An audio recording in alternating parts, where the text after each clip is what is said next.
Chapter 781. At night. Su Jian was in the nursery, holding Yo-Yo in his arms as he told her a story. His voice was gentle and soothing. Once upon a time, in a forest, there lived a mother pig, a father pig, and 3 adorable pig babies. One day, the mother pig felt that the babies had grown up and it was time for them to leave their parents and live independently. She wanted them to build a house of their own, and the eldest one made the first move. Yo-Yo suddenly burst into tears. She hugged Su Jian's neck and refused to let go. Tears streamed down her cheeks as she pressed her face against Su Jian's. Baby doesn't want to leave Daddy and Mommy. Baby doesn't want to build a house. Baby loves Daddy and Mommy. When Xiaoyu heard Yo-Yo's cries, she rushed into the nursery after washing her face. She saw Su Jian gently kissing away his daughter's tears as he coaxed Yo-Yo. That's a story, baby. That's a story. Yo-Yo will never leave Daddy and Mommy. Never. Xiaoyu stood at the door and watched this scene unfold. When she saw her husband coaxing her daughter gently, her heart softened. She heard her husband swearing to their daughter that they would never leave each other. They would never leave each other. Xiaoyu's eyes reddened as she smiled. What's wrong with Yo-Yo? There was a mischievous tone in her voice.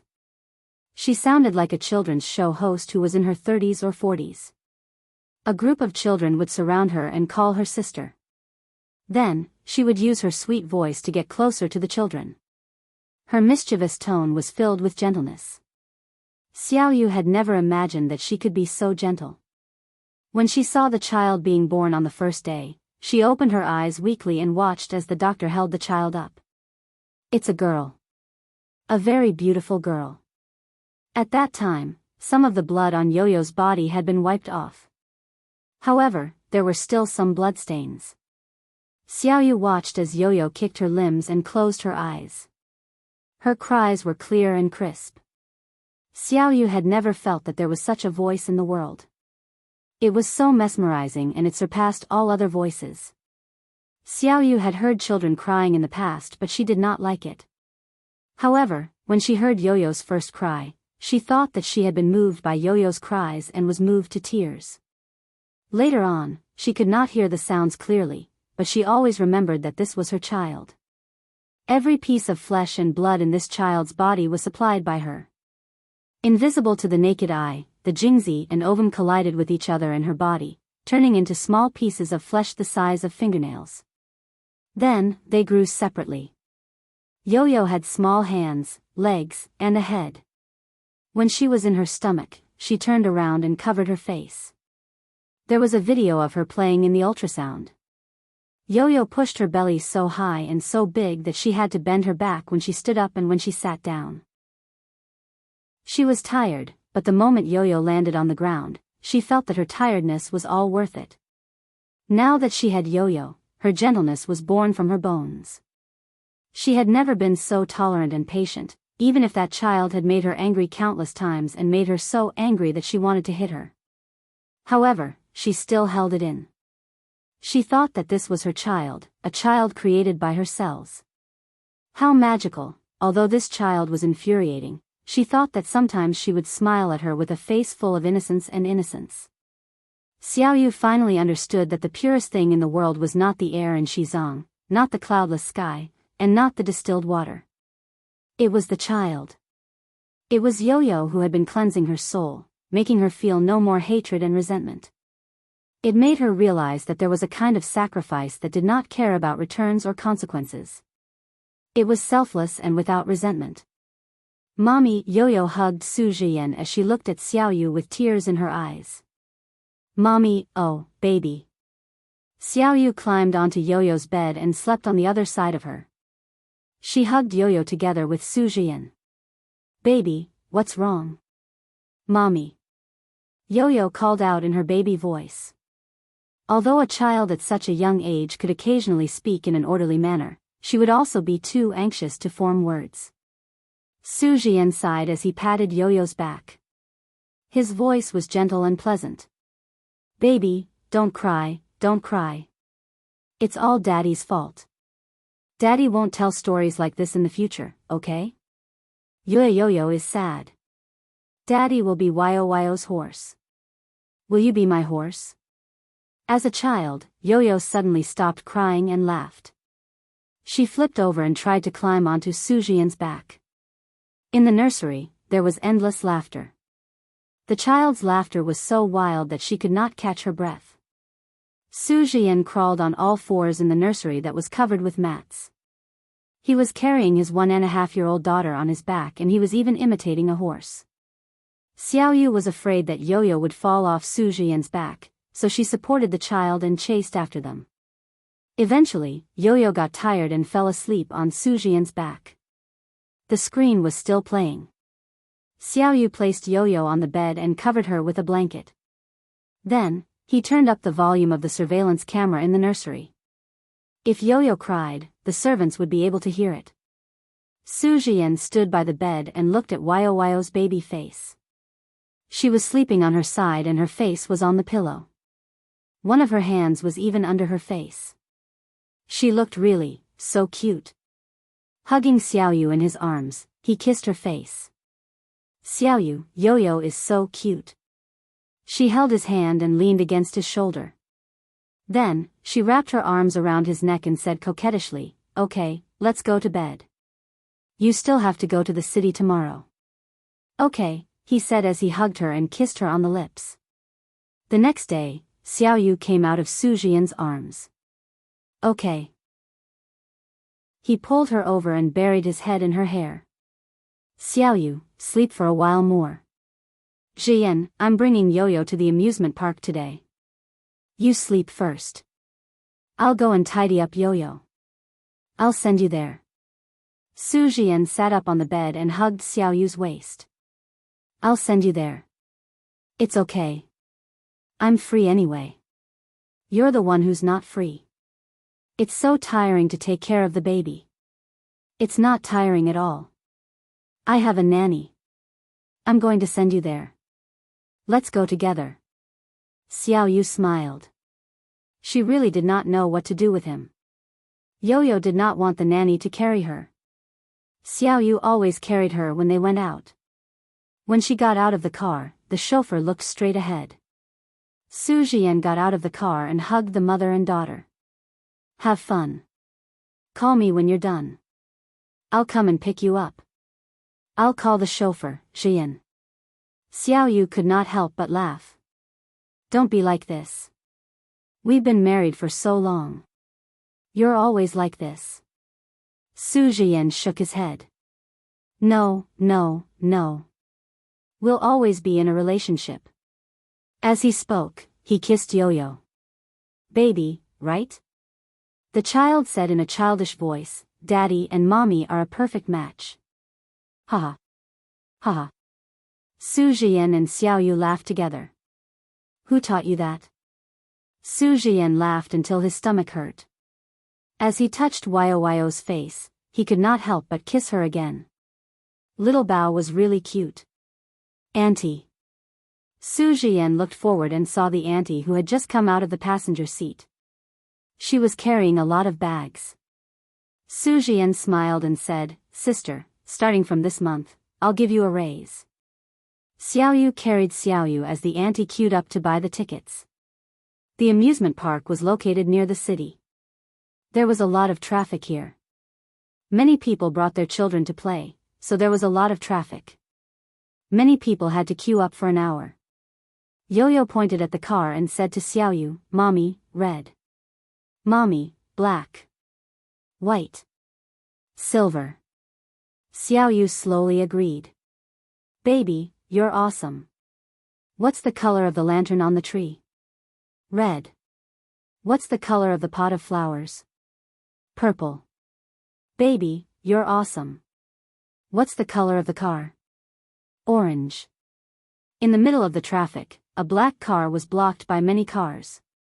The car plate could not be seen clearly, but it was very clean and luxurious. It was different from the other cars on the road, which were all gray.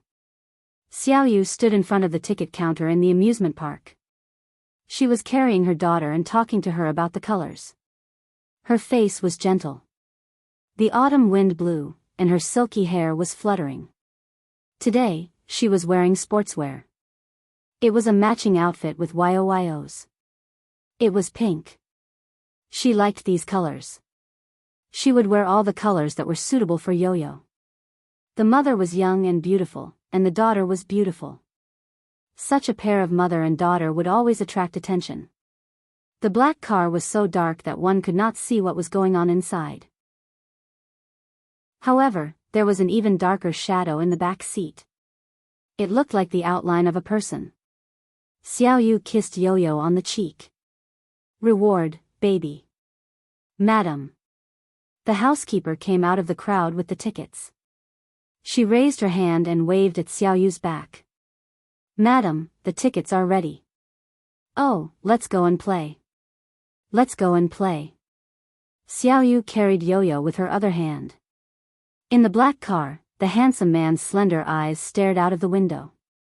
His breath was cold and dry, as if the breath he exhaled at any time could cause frostbite. His eyes fell on the amusement park in the traffic jam. Li Yong said, "Sigh, it's the weekend today. If it's the weekend, it won't be able to get out even after 2 hours." There's no hurry, Zhuang Yichen said simply. The wind was blowing outside, blowing the trees and causing them to sway up and down. The woman's hair floated in the wind. She kissed the baby in her arms affectionately. Suddenly, his skin tightened, and the pores on his body contracted. He had goosebumps, and he could clearly feel the skin on his cheeks contracting. The car started to move slowly. He suddenly opened the car door. Li Yong was shocked. Young master. Zhuang Yichen had already opened the car door and got out of the car. The chaotic sound of the car horn was a protest and curse at the man who was shuttling between the cars. He could not care less. His hand held the front of the cars that were moving forward again, and then he barged past them. He saw the long-haired woman with the baby turn around. He started to shout, "Little demon Xiao. Stop right there. Stop right there." He was so anxious that his eyes were red. A car wanted to pass in front of him to buy some time. He strode over and punched the hood of the car. Attention, Xinwu 799. Chapter 782. The person in the car was clearly the one who had suffered a loss, but when he opened his mouth to scold him, he saw the man's eyes. It was as if the sky had turned dark and the man was an evil spirit from hell. The man behind the steering wheel opened his mouth in shock. The car suddenly stopped. Xiao Yu seemed to have heard someone calling, "Little demon Xiao." That voice was mixed in with the noise. She carried Yo-Yo and quickly paid for the ticket. There was a voice that had been sealed. She would never remember it again. Even if it was familiar. Xiao Yu knew that she was a loyal and heartless person. When she loved, she would break her bones. When she forgot, she would break her bones and body at all costs. After her rebirth, she would help her husband and raise her children and live a peaceful life. Zhuang Yichen saw the way the woman carried the baby girl. She pointed here and there with a gentle smile as if she was saying something to the baby girl. She was very patient. He had never seen little demon Xiao with long hair. He had never seen such an elegant little demon Xiao. A seal was placed on her. She was no longer little demon Xiao. She was Xiao Ye Qiu. He chased after her but was stopped by the staff at the entrance. He did not buy a ticket. Now, he had to queue to buy a ticket. He took out his wallet from his pocket. When he opened it, there was no cash. There was their wedding photo in the wallet. He gently hooked her chin and kissed her. There was sunlight on the other side. It shone through, blurring their silhouettes. However, what was clear was the deep love between their lips. There was no pretense. He just kissed her passionately. The photographer liked this photo very much. The photography studio said that they needed their permission to advertise the photo. They would pay for it. What a joke. Would he want that money? Not to mention advertising, he would not even leave the negatives for them. Did he get the wrong person? But how could he get the wrong person? Other than the clothes, the aura, the hair, actually, other than her face, there was nothing else that resembled his little demon. But even if it was just her face, he had to find her. She had caused him to be unable to sleep peacefully for more than 800 days and nights. How could he let her go? Whose child was that?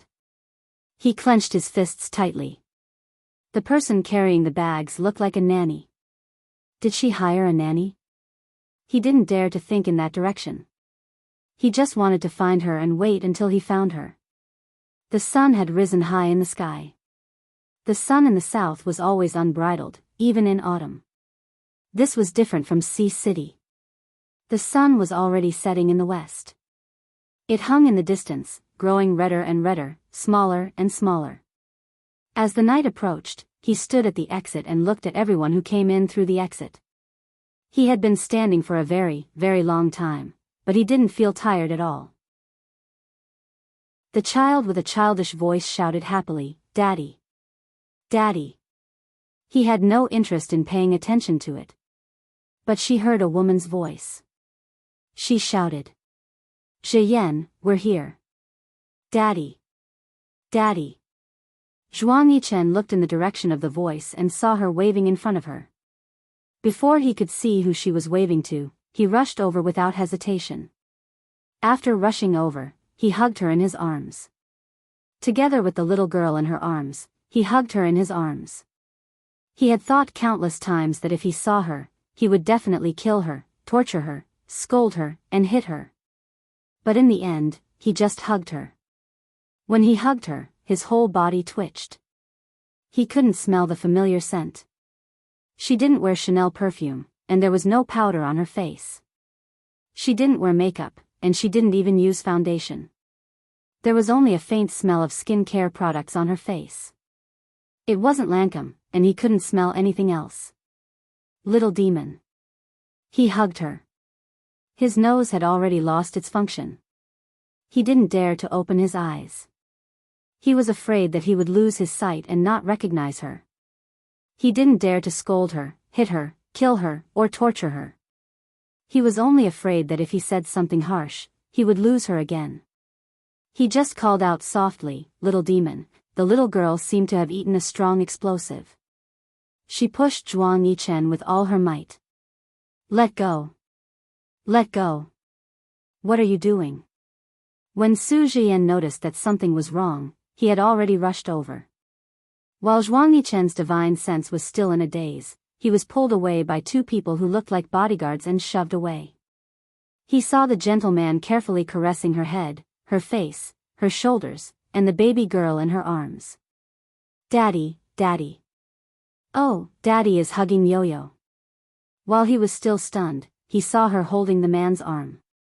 "Zhiyan, I told you not to come, but you came again. It's too tiring." "It's not tiring.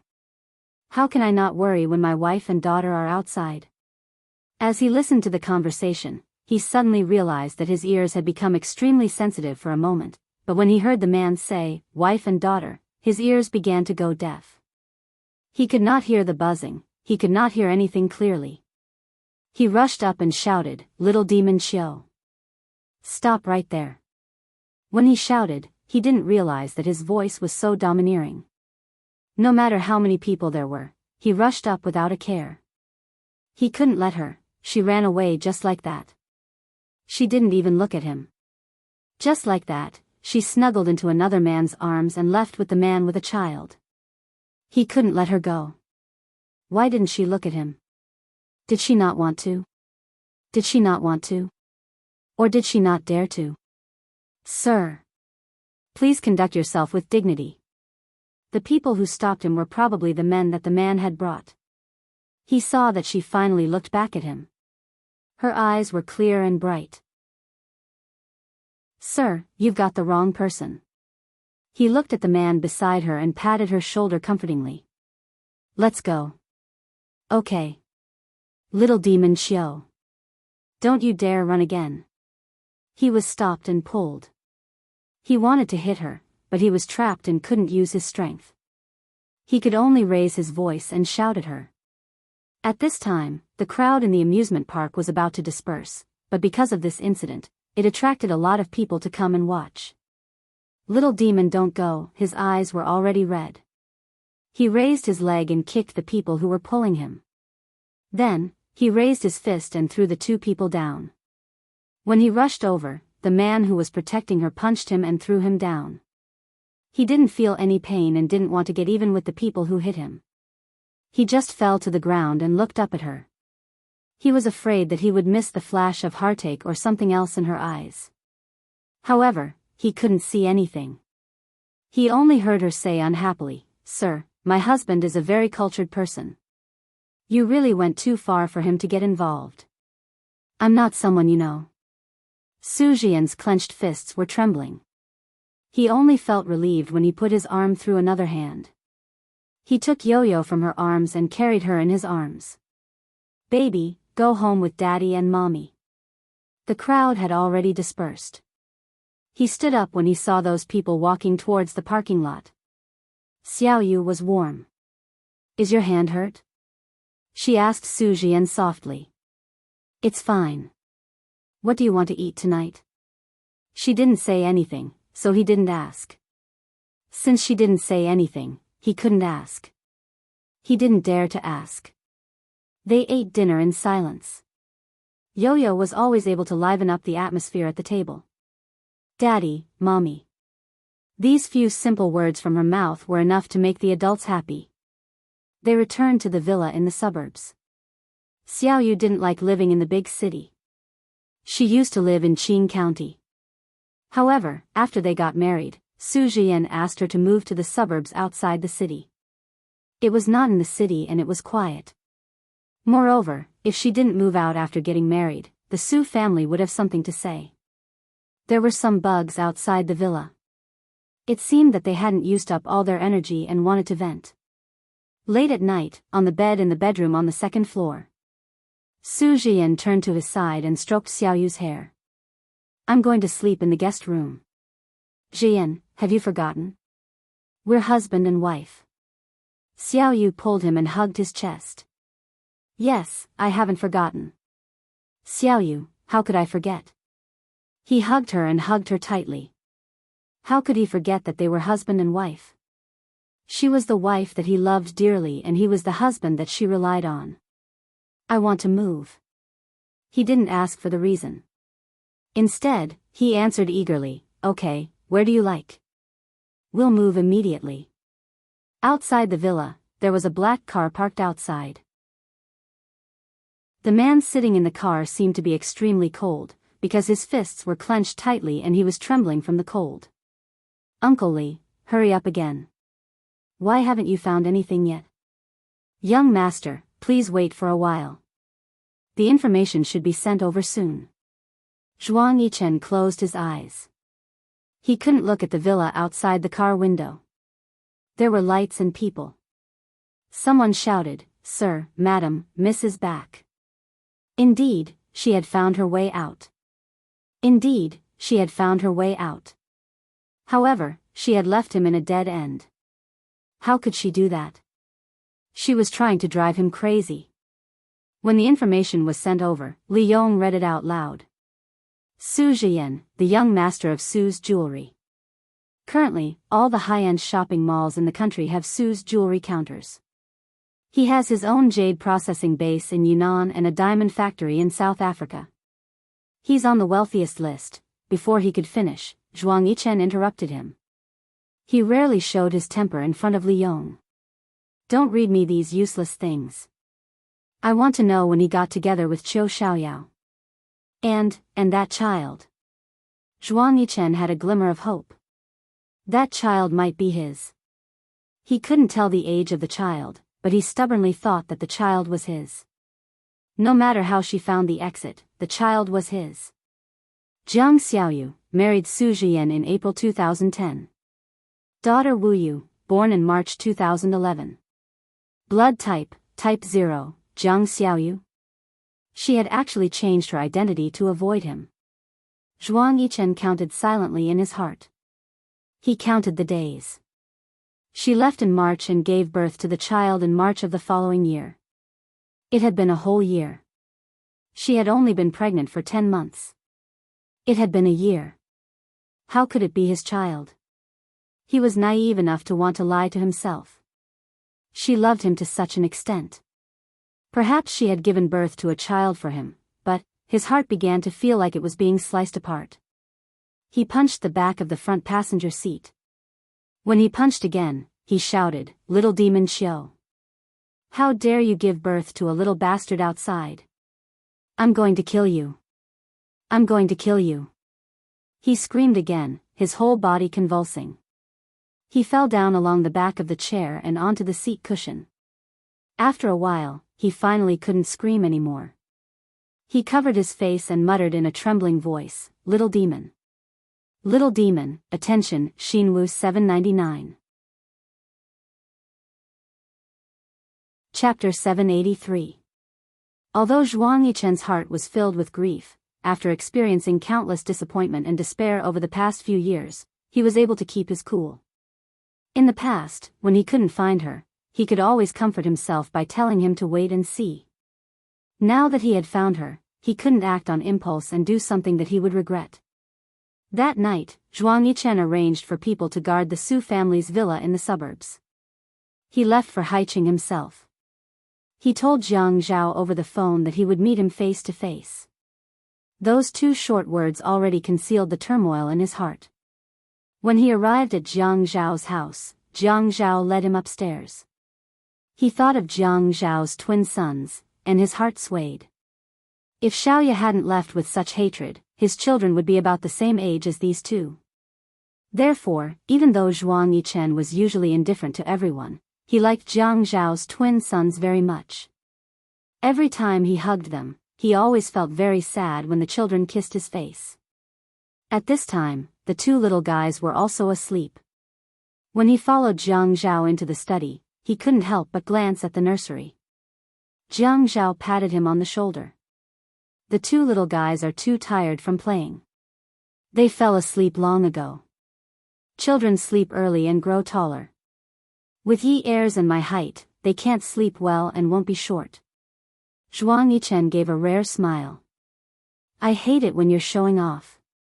It feels like you're asking for a beating." The two of them leaned against the chair. "Tell me." Jiang Zhao went straight to the point. "I found Xiaoya." When Zhuang Yichen said that, he realized that his voice was trembling. He tried his best to hide it and use other actions to distract the other party so that others wouldn't notice his abnormality. But even when he reached for the cup, his hand was still trembling. In an instant, his eyes reddened, and he excitedly repeated, "I found Xiaoya. Brother Zhao, you have to help me, this time." How could Jiang Zhao not understand Zhuang Yichen's current feelings? He had been looking for her for more than 2 years, and he had finally found her. He wasn't surprised by Zhuang Yichen's reaction. "As long as it's within my ability, I won't shirk my responsibility." After knowing Jiang Zhao for so many years, Zhuang Yichen knew that Jiang Zhao was already very close to him to say such words. But what he wanted was far from enough. "No. I need you to help me now." After Zhuang Yu's eyes, with Zhuang Yu with Zhuang Yichen, with Zhuang to Zhuang's to him. Yichen to with Zhuang Yichen? "I can't promise you that. Brother Zhao, if you help me this time, I promise that as long as you help me get Xiaoya back, I'll do anything for you in the future, and I won't ask for anything in return." "Never. I, Zhuang Yichen, will never complain about what you want me to do, even if I have to climb a mountain of swords or plunge into a pot of boiling oil." Jiang Zhao pressed his forehead. This time, he used so much force that his forehead hurt. He seemed to have heard these words before. "Oh right, Shen Kai." Back then, because of Shen Xian's matter, Shen Kai had also looked for him and said the same thing. He knew that some men were like this. They would never make promises lightly. Once they made a promise, it would be worth 1,000 gold. "Yichen, I'm not trying to shirk my responsibility. I know that for you to make such a request of me, it's obviously difficult. But you know my family background. There are some things that you can't afford to get involved with." How could Zhuang Yichen not understand? When they were together, gains and losses were the most important consideration. Brother Zhao, you've been with me all these years, and we've gotten into a lot of trouble. If anything happens, I'll take full responsibility. I won't drag you down with me. Don't tell me that you don't trust me with this little bit of character. Jiang Zhao sighed and said, tell me, how do you want to do this? Xiaoya is married. I want her to get a divorce. Married? Yes. The other party is the young master of Su's jewelry. You know that Su's jewelry stores are all over the big shopping malls. When Xiaoya and I got married, we picked out the diamonds there. His power is not to be underestimated. I can't act rashly.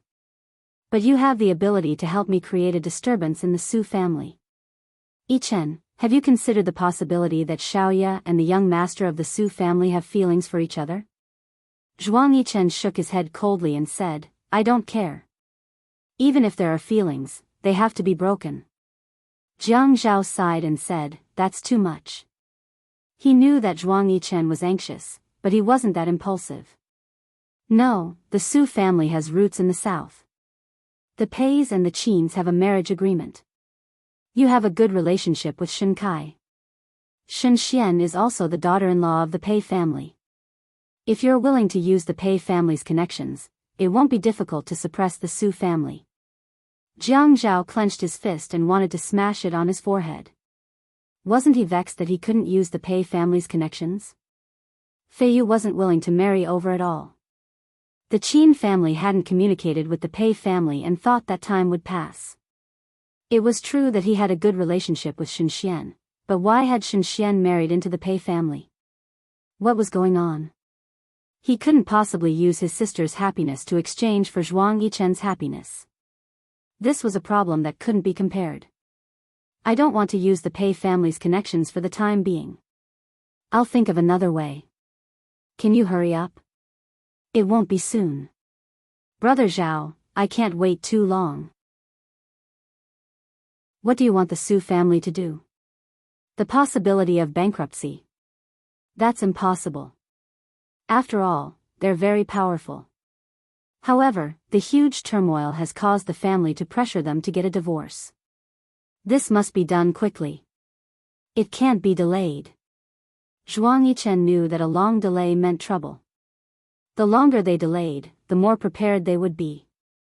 If Xiaoya didn't want to return to his side now, she would definitely find a way to deal with it. He couldn't give her this time. 10 days later. All of the Su jewelry in Haicheng had quality problems. Fake jade was mixed in and sold at high prices. There wasn't enough gold, and the diamond grade certificate was fake. Shoddy goods. The Supreme Court of Haicheng handled customer complaints and broadcasted the news on the provincial TV channel. This news quickly became the first news on the provincial TV channel. The newspapers and periodicals occupied the main page.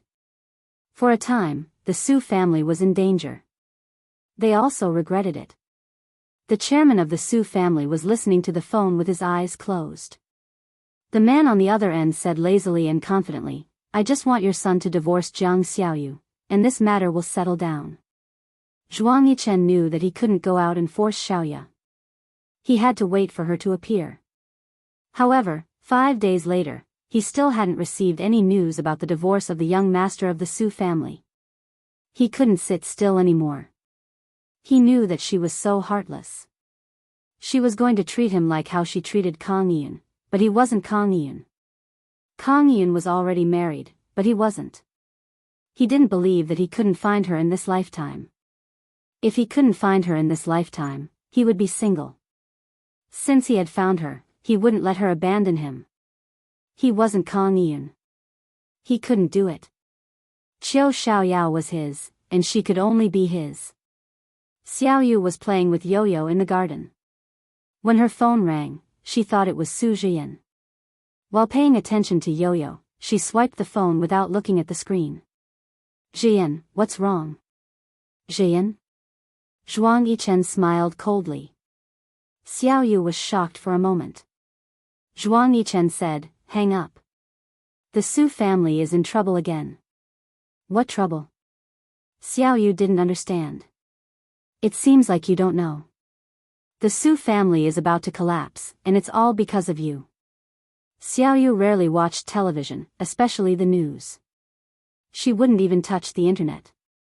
She didn't want to contact the outside world, so how could she know about the Su family's situation? What has it got to do with me? Because I've said it before. If you don't divorce Su Jian, I'll bring down this ace family. Do you believe me? Xiaoyu hung up the phone, and it fell to the ground because she couldn't hold it properly. Su Jian was still the same as usual when he returned home. He still had a warm smile on his face, and he took care of his daughter and her carefully. He told his daughter bedtime stories, kissed her, hugged her to sleep, and kissed her passionately. She turned on the computer at home and began to search. When she saw the full page of news, she began to cry. The location of the incident was Haicheng. She knew that Zhuang Yichen had the ability to do so. How could a family with a diamond family's reputation be tarnished? However, her husband, who had helped her through thick and thin, was smiling gently in front of her. He was gentle and meticulous. How could he do this when such a big thing had happened to his family? He could do this. Su Jian. Xiaoyu lay on the computer table, sobbing uncontrollably. All these years, she had never cried for another man. Su Jian said, Xiaoyu, I can't say that I can walk into your heart and make you feel happy, but I won't make you cry. I'll do my best to make you smile. When she was with him, she really didn't cry. He was always thinking of her. He let her sleep in peace and let their daughter Wu Yu. In order to make her stop crying, he endured the pressure and smiled at her. How did he manage to smile? Xiaoyu cried until she had no energy left. She knew that Zhuang Yichen was the kind of person who would do things to the end. She couldn't find her phone, so she ran back to the garden. Yo-Yo was still catching butterflies outside. Xiaoyu picked up the phone on the ground and dialed the number that she had just received. The person on the other end picked up quickly and shouted anxiously, Xiaoyao. Zhuang Yichen, you're so ruthless. Do you still want me to come back to your side? Xiaoyao, I want you to come back to my side every day. Every day. Xiaoyu laughed sarcastically. Ha, that's funny. Aren't you a clean freak? I've already remarried. I have my own husband. I have the most intimate relationship with him. You actually want someone else to sleep with you? There was silence on the other end of the phone. Just as Xiaoyu was about to hang up, Zhuang Yichen let out a long sigh. Xiaoyao, you dare to climb into my bed to forget Kang Yun. Do you think I don't know that you'll use the same method to forget me? For the past 800 days, I've already known that you have another man. There's no doubt about it. It's just that I haven't been able to find you. Are you a clean freak? The tie on my neck and the handkerchief on my chest have only been washed twice in the past 2 years. Do you think I'll find them dirty? Xiaoyu listened to the man's voice on the other end of the phone. A man who refuses to let go of the past is the most. Before she could finish her sentence, Zhuang Yichen continued, the most useless? Come and see, Hongcha 866. Chapter 784. Heh, he mocked himself coldly. Why do I need to be successful? Who do I need to prove it to? Is there anyone around me who can see my potential? Uncle Li? He doesn't need me. He has seen every side of me. What does it matter if I'm successful or not? She was stunned. Don't you read the news? Don't you go online? Don't you read the newspapers? He questioned angrily. Little demon Xiao. Do you have a conscience? I've been looking for you for so many years. I've explained to you. I've stood in front of so many people to explain to you, but you didn't respond to me at all. You hid so far away to give birth to another man's child. How can you be so cruel? Xiaoyu gripped the phone so tightly that her hands turned white. You've always known that I'm the most heartless. Otherwise, I would have turned back when Kang Yian came back to find me. Yes, I know. You're the most heartless and loyal. Have you fallen in love with Su Jian now? Yes, I love him. Heh, you loved me back then too. When the time comes, you'll forget about him just like how you forgot about me. I won't, because he loves me. I love you too. Xiao Yu closed her eyes forcefully. Zhuang Yichen, let's stop. This storm will pass. We have a child. We can never be separated. All right then, I'll let you see the Su family suffer a crushing defeat. I, Zhuang Yichen, am all alone now. What do I have to be afraid of? Other people's families are ruined. What about me? I'm all alone. I'm all alone. What do I have to be afraid of? Zhuang Yichen almost lost control of himself as he roared into the phone. Don't you love him? If you love him, then sacrifice for him and come back to me. I love him, so I'll face his difficulties together with him. What a joke. Zhuang Yichen held the phone in one hand. His knuckles turned white as he gripped the phone tightly. Suddenly, he felt a sharp pain in his heart. It was so painful that he tasted blood. A sweet smell rushed out and he coughed softly. When Li Yong saw this, he was shocked, but he didn't dare to say anything. He quickly pulled out a tissue and helped Zhuang Yichen wipe the blood from the corner of his mouth. Zhuang Yichen didn't care about that. He gripped the armrest of the chair tightly as if he was going to break it. Face it together? Were they going to watch the Su family collapse together? Watching the sunset? Even if you don't care, don't the Su family care? For the sake of your selfish desires, do you want to cause so many members of the Su family to suffer with you? Xiao Yu was shocked. She felt that she had fallen into the abyss again. She just wanted to live a peaceful life, a life that a normal woman should live. She was content to have a man like Su Jian. What else was there to be dissatisfied with in this life? Zhuang Yichen, you can't do whatever you want in this world. I can't cover the sky with one hand. I'm not covering the sky. I'm going to overturn the earth and perish together with him. Anyway, I'm going all out. If you want to see him fall with me, then continue to persevere. But little demon Xiao, you'll suffer more if you stay by his side for the rest of your life than if you stay by my side. Zhuang Yichen, it's been so many years.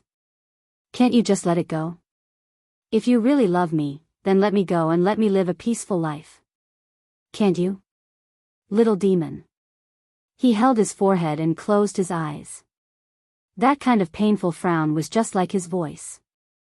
I can't do anything. How can I let it go? Come back and take a look. Everything in the house is still the same as before you left. I didn't dare to touch any of the furnishings in the house. I've had people repair all the things that were cut. Little demon, even in Qingfeng Garden, your password box is still in its original position. There's not a speck of dust on it. How can I let it go? People who let it go have no obsession.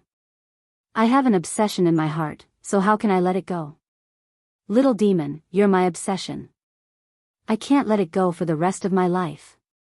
When Xiao Yu lowered her head, her tears were already falling. Why bother? He treated her like that back then and only said that he couldn't let it go after she left. He was silent for a while. His voice was sad and gentle. Little demon, you hate me for what happened back then. But do you know how difficult it was for me? There were more than 30 bugs in the house. Among the dozens of servants, there were 5 spies. If you were the one who got hurt on that rainy night, Xian Man wouldn't have been the one who got hurt. I took care of Xian Man. The spies all reported to Zhuang Yifeng that Zhuang Yifeng killed Xian Man on the day you left. Little demon, if I didn't do that, the person who died would have been you. I usually communicate with Uncle Li through tacit understanding. On the night you were kidnapped, I sent an email to Jiang Zhao to tell him not to interfere in my affairs. I was afraid that I would implicate him. Little demon, do you know how difficult it was for me? You didn't even wait for me for a few more days. That day, as soon as Zhuang Yifeng died, I immediately went to look for you. I even bought you your favorite high heels, little demon. She heard the man on the other end of the phone. He was sobbing uncontrollably, but he was holding it in and did not wail out loud. There must be thunder in the sky for her ears and brain to explode with a rumbling sound. It must have been raining. That was why her face was so wet. It was raining heavily. Her entire face and the front of her shirt were wet. She steadied her breathing and asked in a trembling voice, "Zhuang Yichen, you said that if you didn't save Xian Man, I would have been the one who got hurt. But what if it was really like what Zhuang Yichen said and he would kill whoever he didn't save? She was just lucky. If that's the case, I'll kill him and then accompany you. I won't let you be alone." She heard the man say it so firmly. The phone in her hand hung up and fell onto the lawn. There was no sound at all. She hugged Yo-Yo. "Yo-Yo, Yo-Yo," she cried in a low voice. "Mommy, don't cry. Mommy, don't cry. You won't be pretty if you cry. Mommy, Mommy." Sob, sob. Seeing that she could not calm Xiaoyu down, Yo-Yo began to cry as well. Her cries became louder and louder. Usually, Xiaoyu would not have been able to take it if Yo-Yo were to cry like this. However, this time, Xiaoyu just let her be. She wanted to hear her cry. Xiaoyu recalled the time when she had just given birth to her child. The child's loud cries had shaken her eardrums. Xiaoyu hugged her daughter and thought about her life. She had been through 3 men. The first one was that she was young and brave. She loved without any care and then got hurt. The second one was that she had been hurt before. She was careful to only give her body and not her feelings. She wanted to use this man to make herself stand at the peak. She wanted her ex to see how amazing she was. However, in the process, she fell in love with her sugar daddy. Even before she died, she wanted to tell him, "I think I've fallen in love with you." The third one was that she finally saw through everything. What love? What body? She just needed a companion. When one was old, one needed a companion. Normal people would not spend the rest of their lives alone. That was a plot in novels. She wanted to find an ordinary person, like her father, to live the most ordinary life. There would be love even if they helped each other in difficult times. Who could resist a man like Su Jian and not be touched? However, everything was about to come to an end. How much did she know about Zhuang Yichen's ruthlessness? Was Xian Man dead? Was Zhuang Yifeng dead? What would he do to the Su Corporation? At night, the man and woman kissed passionately on the bed. Their sweat soaked the blanket until their passion finally faded. At 4:00 in the morning, Xiaoyu was still naked. She hugged Su Jian's neck and said softly, "Jian, let's get a divorce." The man was obviously not asleep either. His body stiffened. Even his voice was stiff. "What if I say that I don't agree?" Xiaoyu raised her head, but she could not see his face clearly in the dark. "Jian, this family can't be destroyed because of me," he said confidently. "This family won't be destroyed. It just needs some time. After a while, everything will be fine. You have to believe me." "But how can the old people in this family take it?" "Jian, they will be tortured to the point of collapse at any time." He shook his head. Without hesitation, he said, "Xiaoyu, I won't agree to a divorce. Do you think that I, Su Jian, am marrying a wife is child's play? Do you think that I was playing around when I got married in a flash? I won't get a divorce. Even if I go bankrupt, I won't get a divorce." "Xiaoyu, what did you say?" "We are husband and wife. You hugged Yo-Yo and told me that we are a family and will never be separated. Xiaoyu, you can't lie to me." "Jian," Xiaoyu sobbed softly. Why did she hate herself so much? Why didn't she just die like how she left Kangyan? Why did she have to meet Zhuang Yichen? Why did she have to come to the south? Why did she have to marry Su Jian? A woman like her should just jump into the river and drown. My name is not Xiaoyu. My name is... Su Jian suddenly hugged her and pressed her head tightly against his chest. She could hear his heartbeat in his chest. It was extremely frantic. She heard his voice, which was filled with panic and excitement. No. Your name is Xiaoyu. Your name is Zhang Xiaoyu. Su Jian's wife is Zhang Xiaoyu. When she first came to Qing County, she was just a young girl who made curtains. Later on, she married Su Jian and is now Su Jian's wife. She is Wu Yu's mother. More and more water started to drip from the top of her head. She knew that the man who was hugging her was crying. Her heart ached. She had been so solitary that she had not even told him her real name. Jian, she did not know what to do. She thought that perhaps she was really a hindrance in this world. In the past, she had committed suicide for Kang Yun because she was impulsive and possessed. She was already past that age. Now, she felt that she should not exist. If Zhuang Yichen had not found her, everything would still be peaceful. Yo-Yo would hug Su Jian's neck every day and act coquettishly. Daddy, Yo-Yo misses Daddy. Yo-Yo wants Daddy to tell her stories. Yo-Yo wants to ride a horse. Yo-Yo wants butterflies. Yo-Yo wants to sit on Daddy's neck. Jian, if I'm not here anymore, please take good care of Yo-Yo. She hugged him and sobbed. Xiaoyu. Su Jian was stunned. You don't want Yo-Yo anymore? Xiaoyu, you don't want Yo-Yo anymore? She's your daughter. He was so shocked that his heartstrings were about to snap. Come and see Xinwu 799. Chapter 785. Xiaoyu sat up and asked, What's wrong? You don't want to? Because Yo-Yo isn't your biological daughter, you don't want to raise her on your own, right? She knew how hurtful her words were, how hurtful they were, but what could she do? She could only hurt him. If she did not hurt him, how could he let her go? She was a femme fatale. Su Jian immediately sat up and hugged Xiaoyu. What are you talking about? When have I ever thought of you like that? Xiaoyu, ever since I found out that you were pregnant, I have been taking care of you like a father. How can you think of me like that? The matter with the company will pass. It won't cause much of a stir. I will handle it well. Zhuang Yichen was speechless. How could he let the matter rest? He said that he had no choice but to hurt me in the past. So, you want to turn back?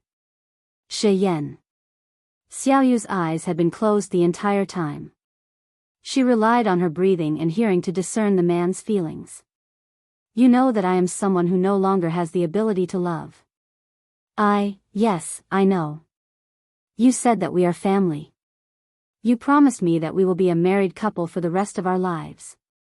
What's the point of love if not love? A life of mutual help is the longest, isn't it? He did not care whether she had love or not. All he knew was that he loved her. People like me. Xiaoyu had not felt heartache for a long time.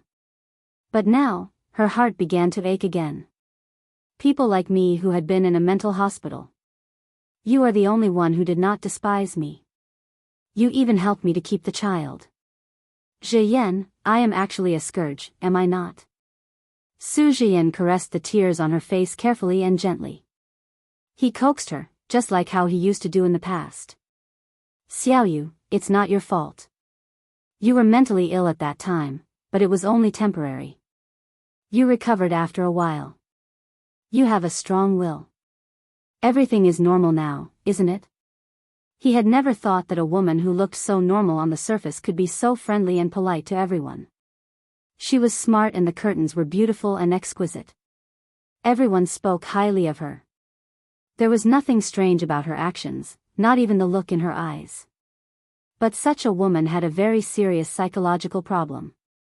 She had hit the walls several times, and her head was bleeding.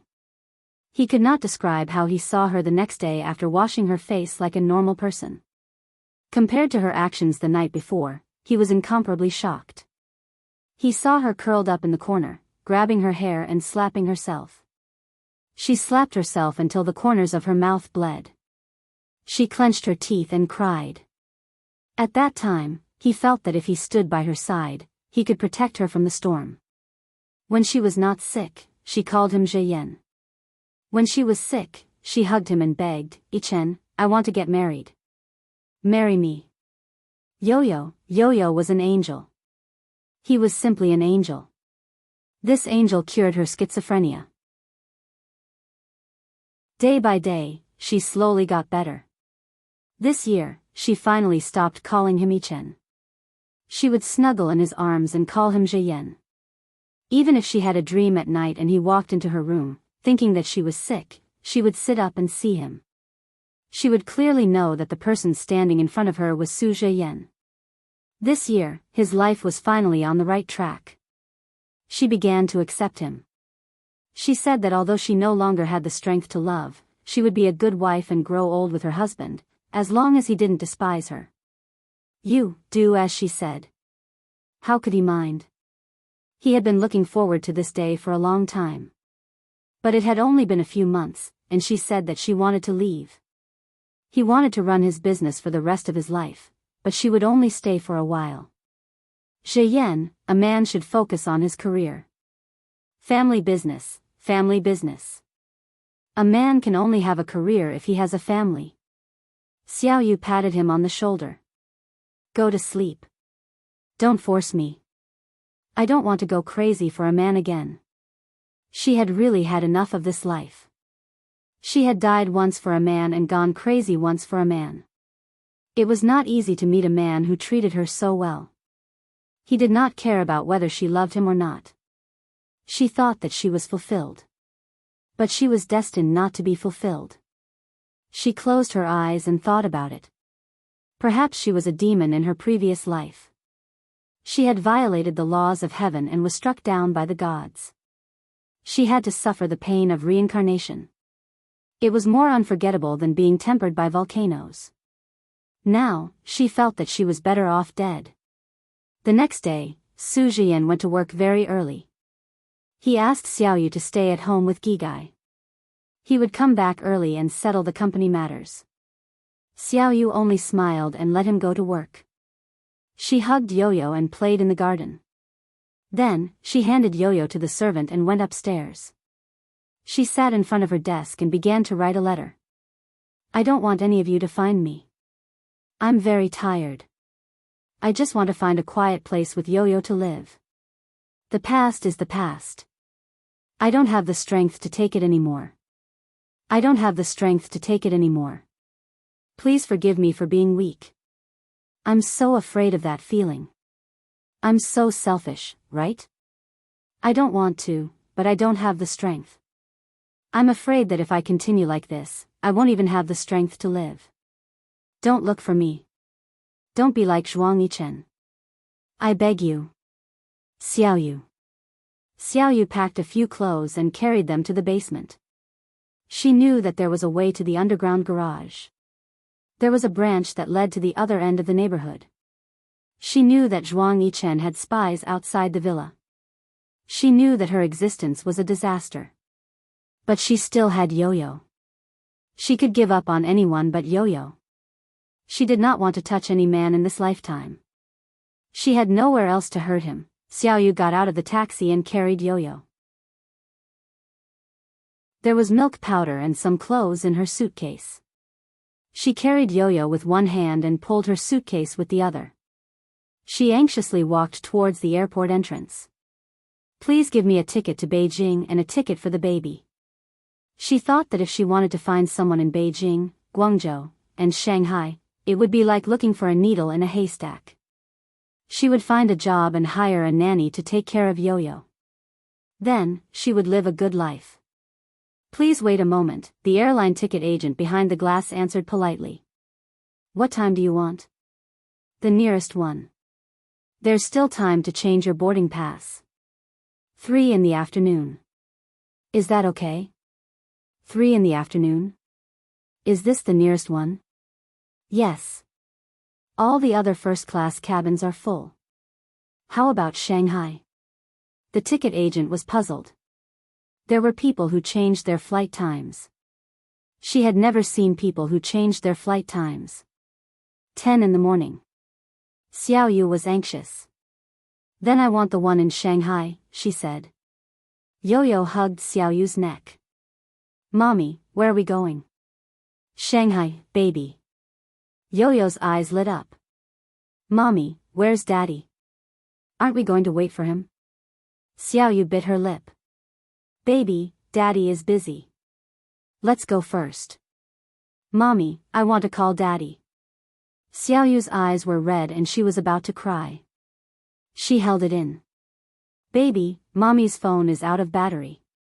Call him when we arrive, okay? Okay. Xiaoyu had just taken her ticket. Before she walked to the boarding pass counter, she heard a familiar middle-aged man's voice. Young mistress, young master asked me to come and pick you up. Xiaoyu turned around and saw Li Yong bowing to her. Behind him were 6 strong men. Just as she was about to call for security, Li Yong said calmly and respectfully, Young mistress, I believe that if there's a conflict, although you can escape, it will be difficult for Xiaoyu to escape unscathed. Bullets have no eyes. She might lose her life. Xiaoyu's body trembled.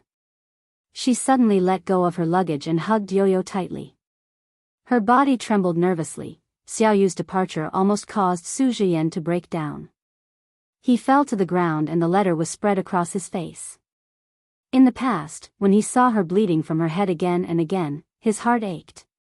When he heard her call him Ichen, his heart ached too. But now, pain could no longer be used to describe what he was feeling. His heart was suddenly frozen and then suddenly shattered by a heavy object. When it shattered, the sound of it falling to the ground was very clear. He clearly heard the sound of his heart shattering, but he could not feel the pain now. Was it because of the quick freeze that caused him to feel numb? But the temperature was rising, and the ice and snow were melting. He could feel it. His heart was empty, and all the blood in his veins could not find a place to exchange. The broken pieces of his heart on the ground began to hurt. There were pieces of his heart everywhere, and it hurt everywhere. He had never wanted her to love him. He had never wanted her body and heart to belong to him. He had thought for a long time that it would be enough for him to love her as a married couple. When he loved her, when she accepted his love, he was happy. He thought about the first time he saw her. She stood there smiling at him, but the melancholy in her eyes was so shocking. He thought about the end of spring this year. When he kissed her, she did not avoid him anymore. She began to respond to him. When he took off her clothes, she smiled gently at him. But he cried. She left and begged him not to look for her. She begged him to let her have a peaceful life. He knew that she had always been begging for a peaceful life. She wanted a peaceful life. What about him? Where could he go to find peace? She begged him to give her a peaceful life. Who could he ask for a peaceful life? Xiaoyu, you're just Xiaoyu. Didn't they say that a fish's memory only lasted 7 seconds? Why are you doing this? There was a knock on the door.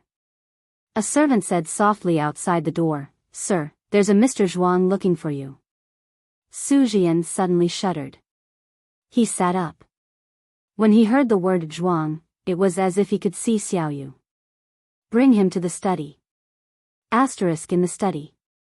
Compared to Su Zhiyan, Zhuang Yichen did not look much better. However, one person seemed to have been defeated and was in a terrible state. The other person seemed to be full of injuries and was fighting with all his might. It was tragic and resolute.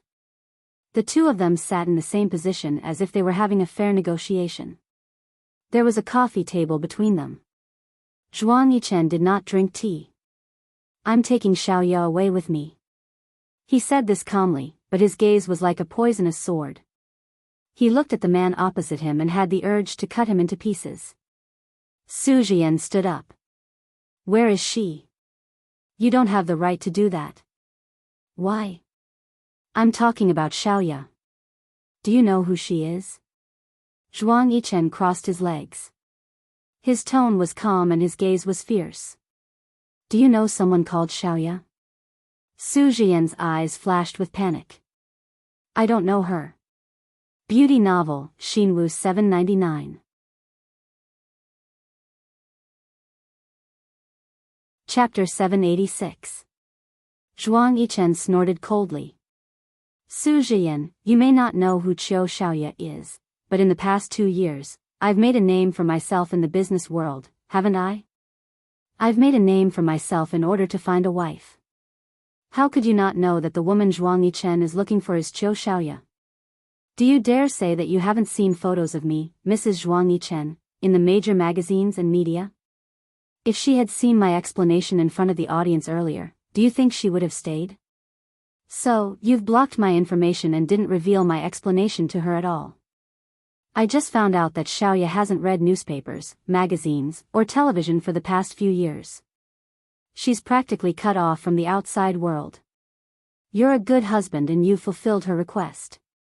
So, all the channels in your house are children's channels and only the children's channel is available on demand, right? Su Zhiyan was shocked. Mr. Zhuang, I don't know what you're talking about.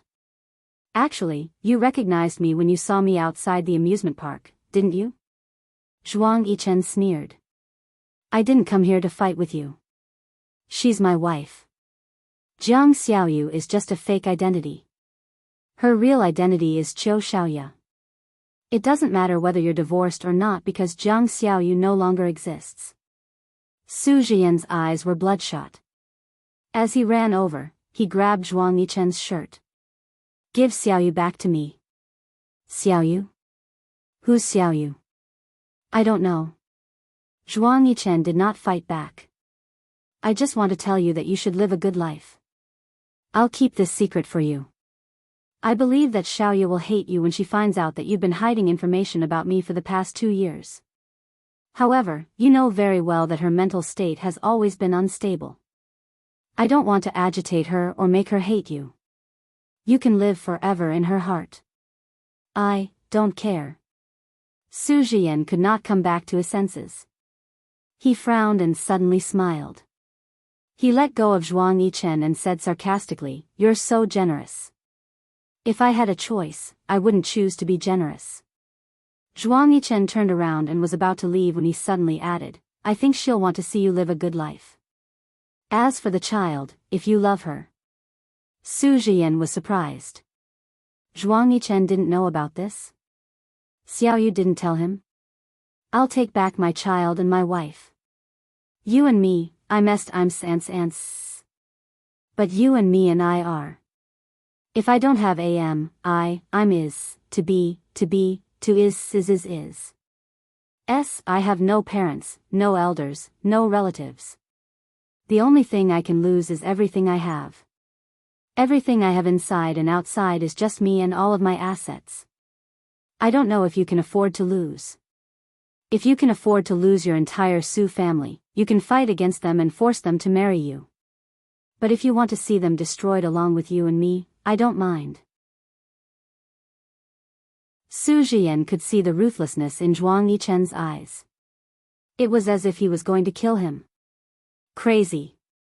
Zhuang Yichen had always known that if he wanted to be with Xiaoye again, she would have to accept him again. In the past 2 years, he hadn't changed, but she had. She had a family and a child. But he was still in the same place. He knew that it wasn't fair. He thought that perhaps he had always been such a one-track-minded man. Back then, for the sake of revenge, he had single-mindedly thought that he had to get rid of all his enemies. That kind of belief had always been rooted in his heart. When she left, he had also single-mindedly thought that he had to find her and be together with her. That was how it had taken root. Whatever he did, it was the same. It was the same for his career. Perhaps he was a little stubborn. He knew that, but he couldn't change it. He pulled her into the villa. She kept asking, Where's Yo-Yo? I've asked Uncle Lee to take care of Yo-Yo. He'll take good care of her. Don't worry. He comforted her softly. He thought that he was the one who had hurt her back then. Everything that had happened was because of him. He was worried that she would be afraid and didn't tell her. That was why it had happened. He couldn't blame her. Yo-Yo will cry if she doesn't see me. Let me see Yo-Yo. Xiaoye's eyes reddened. She followed him into the villa. Her heart wasn't here. Her heart was with Yo-Yo. That was her life. Her life. No one could replace her. He was a little angry, but he held it in. He held her hand with one hand and opened the shoe cabinet with the other. The helpers stood far away. They couldn't bear to disturb them because they had never seen Sir bring anyone home. Sir had never opened the shoe cabinet for anyone before. There was a pair of beige cotton slippers. There was a pair of cute little bears on the shoes. He bent down and placed the slippers in front of her. "Little demon, these are your shoes." Xiaoya didn't look at the shoes. She was very anxious. "Where's Yo-Yo?" His face turned cold. "Change your shoes." "I'll tell you." Xiaoya quickly changed her shoes. Her heart was beating very fast. She was very afraid. Her mind was in a mess. She was uneasy and terrified. He pulled her up the stairs and into the bedroom. He pulled her to the bed and pressed her hands against the bed. The blanket on the bed was bright red. It was a European-style palace. It was thick with lace and lotus leaves. It was very luxurious. "Little demon, you made this in the past. It's still so beautiful, isn't it?" He pulled her to the wardrobe and opened the door. The clothes hanging inside were arranged according to color. He pulled her hands over and slid them over. "Little demon, look. These clothes are all made by you in the past. They haven't changed at all, right? Also, look at our wedding photos. Little demon, I even bought you a pair of shoes that day. After that, I bought them for every festival and your birthday. Let me take you to try them out." Xiaoya's nerves started to ache. When she saw this room, she saw a woman from back then. She sat on the floor and cut the fabric in the wind. Then she dragged her suitcase and left. After she left, she returned to the house in Qingfeng Garden. She cleaned the room to pass the time. She was so lonely. She waited every day. She waited for a man named Zhuang Yichen to regret. She waited for him to come and find her after he regretted. But she didn't wait. She couldn't wait. She couldn't wait anymore. She left. She was like a normal person during the day. But after a period of time, when night fell, she couldn't help but hurt herself. She didn't want to. She wanted to control herself, but she couldn't. She hit the wall. The wall creaked and the wall was stained with blood. She bit her lip until it bled. She hated herself for falling in love so easily. She hated herself for not learning her lesson. She hit herself and scolded herself for not living up to expectations. Then she cried and cried, "Zhuang Yichen." She watched the woman's past just like that. Tears streamed down her face. She was hugged by a man named Zhuang Yichen. She heard him say, "I'm sorry, little demon. I didn't mean it. I didn't mean it. Yichen, it's been so long." "It's not that long. It's only been 2 years. I'm not who I was back then. Do you understand?" She had remarried, but that wasn't the point. The point was that starting from this spring, she had decided to let go of her obsession and live a normal life. "Yes, because I'm not who I was back then either. Let me take Yo-Yo away. Even if there was a misunderstanding back then, it's been so long. Things are the same, but people are different. We've all changed. I haven't changed. I won't go back to Zhiyan. I just want to live with Yo-Yo. Let Zhiyan go. Let me go. Let me go." His chest started to rise and fall. His anger was rising and falling. He couldn't lose his temper. He thought she would be touched. Once, in order to find her, she even agreed to let the reporters into this room to film. He told her in front of the camera that he had mended these things, but it was very delicate and wouldn't be too tight. Hence, he didn't dare to wash them. When she came back, he hoped she could do more. So many people were so touched that they cried. Even Jiang Zhao and Jiang Zhao didn't dare to mention these touching things in front of him. But she didn't. She only thought about her and Su Jian's daughter. A child would always be the biggest burden. He held her shoulders and pushed her a little further away. Little devil, give birth to a child for me. She was shocked. What did you say? He was a little anxious. Give me a child. You said that you would give birth to my child. She pushed him away and said agitatedly, I will only have Yo-Yo for the rest of my life. I won't have another child. She wouldn't have another child. She couldn't go through the emotions of having a child. She had one, and one was enough. His rationality began to crumble uncontrollably. The things that he wanted to tolerate in his heart began to explode. She could have children outside because of him. He couldn't blame her, but she couldn't refuse to have his children. Only when she had children would she think of him with all her heart. I don't care. You have to give birth to my child. He hugged her and kissed her. Little demon, give birth to my child. I only want Yo-Yo. I only want Yo-Yo. She struggled to escape. She knew that she and Zhuang Yichen were divorced. She was Zhuang Yichen's wife now. Zhuang Yichen couldn't touch her. Definitely not. Zhuang Yichen, my husband is Su Zhiyan. Su Zhiyan's wife is Jiang Xiaoyu. Your marriage certificate is just a piece of scrap paper. He pressed her down on the bed and shouted at her. He forgot that he shouldn't be shouting at her. He should be coaxing her. But his jealousy was uncontrollable. He hated it when she mentioned that man. Zhuang Yichen. That's impossible. Why? Little demon, how can you be so vicious to me? You're practically immune to poison now. What do you want me to do? She smiled. She smiled until tears welled up in her eyes. Was it vicious? Zhuang Yichen, do you know that I was once deeply poisoned by you? There was no cure. For those days and nights, I almost died from the poison. I'm not born immune to poison. I'm afraid of being poisoned again. I don't want to live like that again. He pressed her down. Seeing the rejection in her eyes, his eyes were burning. He gritted his teeth and said, fine. Little demon Xiao. If you want that little B** star to live, give me a child. Give me a child too. He smiled cruelly. You know, I can even kill my own brother. Her heart trembled. He actually called Yo-Yo a little B** starred. How could he? Live? That's right. He was surrounded by enemies. She couldn't let Yo-Yo stay by his side. She wanted to live a peaceful life. Even if Yo-Yo couldn't live like Miss, she didn't want her to experience those terrible things. Her original intention was to let Yo-Yo live a carefree life. Even if he called Yo-Yo a little B** starred, she wouldn't tell him that Yo-Yo was his daughter.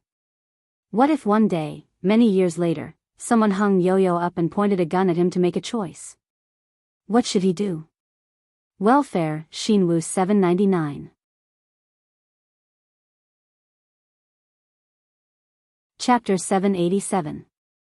She could not afford to go through it again. She had lived her entire life in the past few years.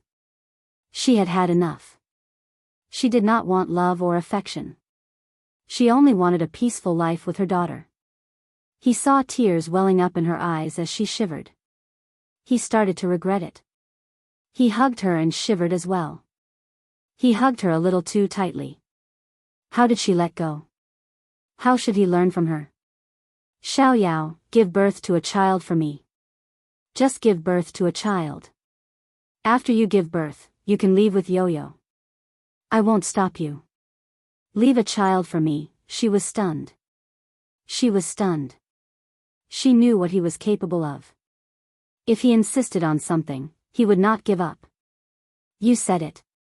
Yeah. I might not be able to give birth to a son. He said gently, our daughter is good too. Okay. I need to sign an agreement with you. After you give birth to the child, I will leave. After you give birth to the child, don't let me see it. Don't let me know its gender. She had been a mother before. She knew that sometimes, a single glance could mean a lifetime. But if she did not give birth to a child for him, what would happen to Yo-Yo? Okay. As long as you give birth to my child, I will let you and Yo-Yo go. He got off her body and bent down to wipe her tears. Then he stood up straight. I'll go and draft the agreement. Xiaoya thought that Zhuang Yichen would come and touch her soon. But he did not. He only came back to have dinner with her and said some nice things to her. Ever since she signed the agreement, Zhuang Yichen brought Yo-Yo to her. He even showed her the information about the Su enterprise. Slowly, everything returned to normal. He did not forget to add, it's not easy to achieve peace. Xiao Yao, don't ruin it. She knew that he was threatening her. But as long as the Su enterprise was fine, everything was fine. She had Yo-Yo and Su Jian had his career. She couldn't have everything. Li Yong tidied up Zhuang Yichen's room and kept the medical records.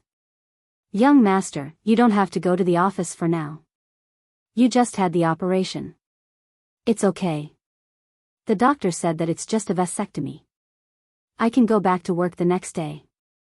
He had spent too much time looking for her over the years. Now that she was back, he had to take care of the company. Young master, since young madam has agreed to have a child, Zhuang Yichen smiled bitterly. Uncle Li, I can't let her get pregnant. You know that she's even more ruthless than me. After he finished speaking, Li Yong couldn't bear to continue. Young master, what about the Su family? Talk to their chairman. I can lend them money to get through this without interest, but they have to be responsible for taking care of Su Jian. Otherwise, I won't help them in their hour of need. I will add frost to their snow. I'll go now. Zhuang Yichen knew that he was the one who had brought all of this upon himself. Xiaoya had given her heart to him back then, but he had been too careful, which had led to the current situation. He was still able to bear it, but he couldn't bear the thought of Xiaoya leaving him again. He knew that the past 2 years hadn't been easy. He had thought of many endings, but the current situation was already considered good. He knew that Xiaoya had feelings for Su Jian, but more than that, she probably wanted him to be safe. Therefore, he would help with the Su family situation. Su Jian had dozens of people in the Su family holding him back, so he couldn't cause too much trouble. Everyone had experienced heartache before, but everyone had different responsibilities. Su Jian's responsibility was the Su family. And Zhuang Yichen's responsibility was Qiu Xiaoyao. There was no one by his side, only her. He left the house and went to the company. He called Xia Qian and Yi Er to come over and accompany Xiaoya. Yi Er's twin sons. Xia Qian's daughter was about the same age as Yo-Yo. She was still holding the baby in her hands, and she was already pregnant with another one. She complained to Xiaoya, I don't care about the others. I really don't want to have another child, but Grandpa treats me too well. I feel like I'm letting him down if I don't have a son. The Qin family only has Fian, how can they not have a son? It's so annoying. Why didn't Dad and Mom have more sons back then? Xiaoya looked at Xia Qian's blissful face and touched her face. Qian, think more about Fian. You have to be happier during your pregnancy. In the garden, the 4 children were sweating profusely while the 3 mothers sat far away. When they came, Jiang Zhao and Qin Fian had greeted Yi Er and Xia Qian, telling them not to talk nonsense and to talk more about how to take care of the children, what to feed the children, what to play at this age, and what to teach the children in the future. In short, they weren't allowed to talk about anything other than the children. Xia Qian was no longer the Xia Qian of the past. She was able to distinguish many things clearly. Although she was always loud and imposing towards Qin Fian, she was actually willing to listen to Qin Fian's reasoning. Yi Er didn't need to say anything. She had always followed Jiang Zhao's words blindly. Jiang Zhao was her idol. If Jiang Zhao said something she couldn't say, she wouldn't say it no matter what. Time passed very quickly. Even if the women were talking about the children, they could talk for a few hours. The little boy had a strong sense of protecting the weak since he was young. Especially when his 2 younger sisters ran around with him, he could show the demeanor of a big brother even though they were not even 3 years old. Children forgot everything very quickly. Every day, Yo-Yo would ask for daddy. Zhuang Yichen was very careful and never carried Xiaoya in front of Yo-Yo. Instead, he would carry Yo-Yo around the garden to play. He thought that if he wanted to be with Xiaoya for the rest of his life, Xiaoya loved Yo-Yo so much, no matter how much he wanted this child to belong to another man, he had to force himself to accept it and accept it. But he realized that he seemed to have an affinity with this child. When he saw this child smile, his eyes would turn into crescents. It was as if he saw a replica of Xiaoyao smiling. It was so cute. Sometimes, when he went to work, he would think that Yo-Yo was a cute child. He would tie the knot. Actually, it was not bad for Yo-Yo to be by Xiaoya's side. Time passed day by day. He felt that he didn't have to force himself to accept it. He seemed to have gotten used to it. The child also seemed to be happier day by day. In the beginning, she would miss daddy so much that she cried. Now, she was clingy to him and wanted him to tell her stories. She said that daddy would tell her stories at night and that daddy was busy with work. Uncle would tell her stories. He would take a book and read it. Later, he slowly learned how to use his voice to tell the child stories. He watched as Yo-Yo slowly fell asleep after his voice ended. He thought, Xiaoyao, you said in the past that you would give birth to my child. But now, you gave birth to someone else's child. Zhuang Yichen didn't touch Xiaoya. However, Xiaoya became more and more restless. She lived in this villa and would always have dreams. She dreamed that Zhuang Yichen kidnapped her daughter. She wanted to leave. She wanted to leave with Yo-Yo immediately. She woke up in the middle of the night and pushed open Zhuang Yichen's bedroom door. She stood in front of his bed and said, Zhuang Yichen, let me go. He sat up on the bed. There was another set of bedding on the bright red bedding. He was afraid that it would get dirty, so he would always get someone to put away the bedding after he woke up the next day. He got out of bed and said, Xiaoyao, what are you doing now? I want to take Yo-Yo away. Don't watch me so closely, okay? He smiled and said, but you haven't given birth to my child yet. He lifted her chin and kissed her. Then, he carried her and gently placed her on the bed. You came over so late. Are you inviting me? I told you that you can only leave after you give birth to my child. You're in such a hurry. Do you want to give birth to my child immediately and leave? He didn't wait for her reply and kissed her. Slowly, lightly, and then extremely lingering, he tore at her lips and tongue. Hearing her moans and struggling, he said teasingly, if you don't want me to touch you, you won't be able to give birth to the child. If you can't give birth to the child, how are you going to leave? Seeing that she had given in, he kissed and licked her skin. He covered her eyes and brushed his tongue against her ear. Xiaoyao, he caressed her body and felt her body tremble. His kiss became more and more urgent. He felt her resistance and struggle, and the pain in his heart was indescribable.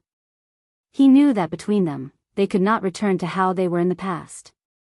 The one who was in the past was only himself. But he couldn't let go. He could only spend more energy to tease her and ignite the desire in her body. Although he couldn't wait to have her immediately, he had to endure it every day. Until now, he still had to endure it. There was no other way. Until she let him in, let him in. Before he had her, he thought that he was a clean freak. Perhaps he wouldn't be able to take it and wouldn't be able to accept it. But when he had her again, he thought, finally, it's finally back. Was it his, or was it his? Every day after that, Zhuang Yichen secretly hugged Yo-Yo and taught her to call him, Daddy. Yo-Yo was only 1.5 years old. She didn't understand the difference between a father and an uncle. At this age, she would probably call anyone Daddy. Gradually, Yo-Yo called Zhuang Yichen Daddy every day. Gradually, the word Daddy was rarely heard from her mouth. Xiaoya knew, but she didn't stop it. Because she knew that it was good that Yo-Yo didn't remember Su Jian. After all, she wouldn't be with anyone in the future. Perhaps it was because every time she heard Yo-Yo call Zhuang Yichen Daddy, her eyes would start to water uncontrollably. She thought that she shouldn't have. She shouldn't have been someone who could be easily touched. She shouldn't. She had enough. 1 year later, in the autumn, Xiaoya came out of the hospital again.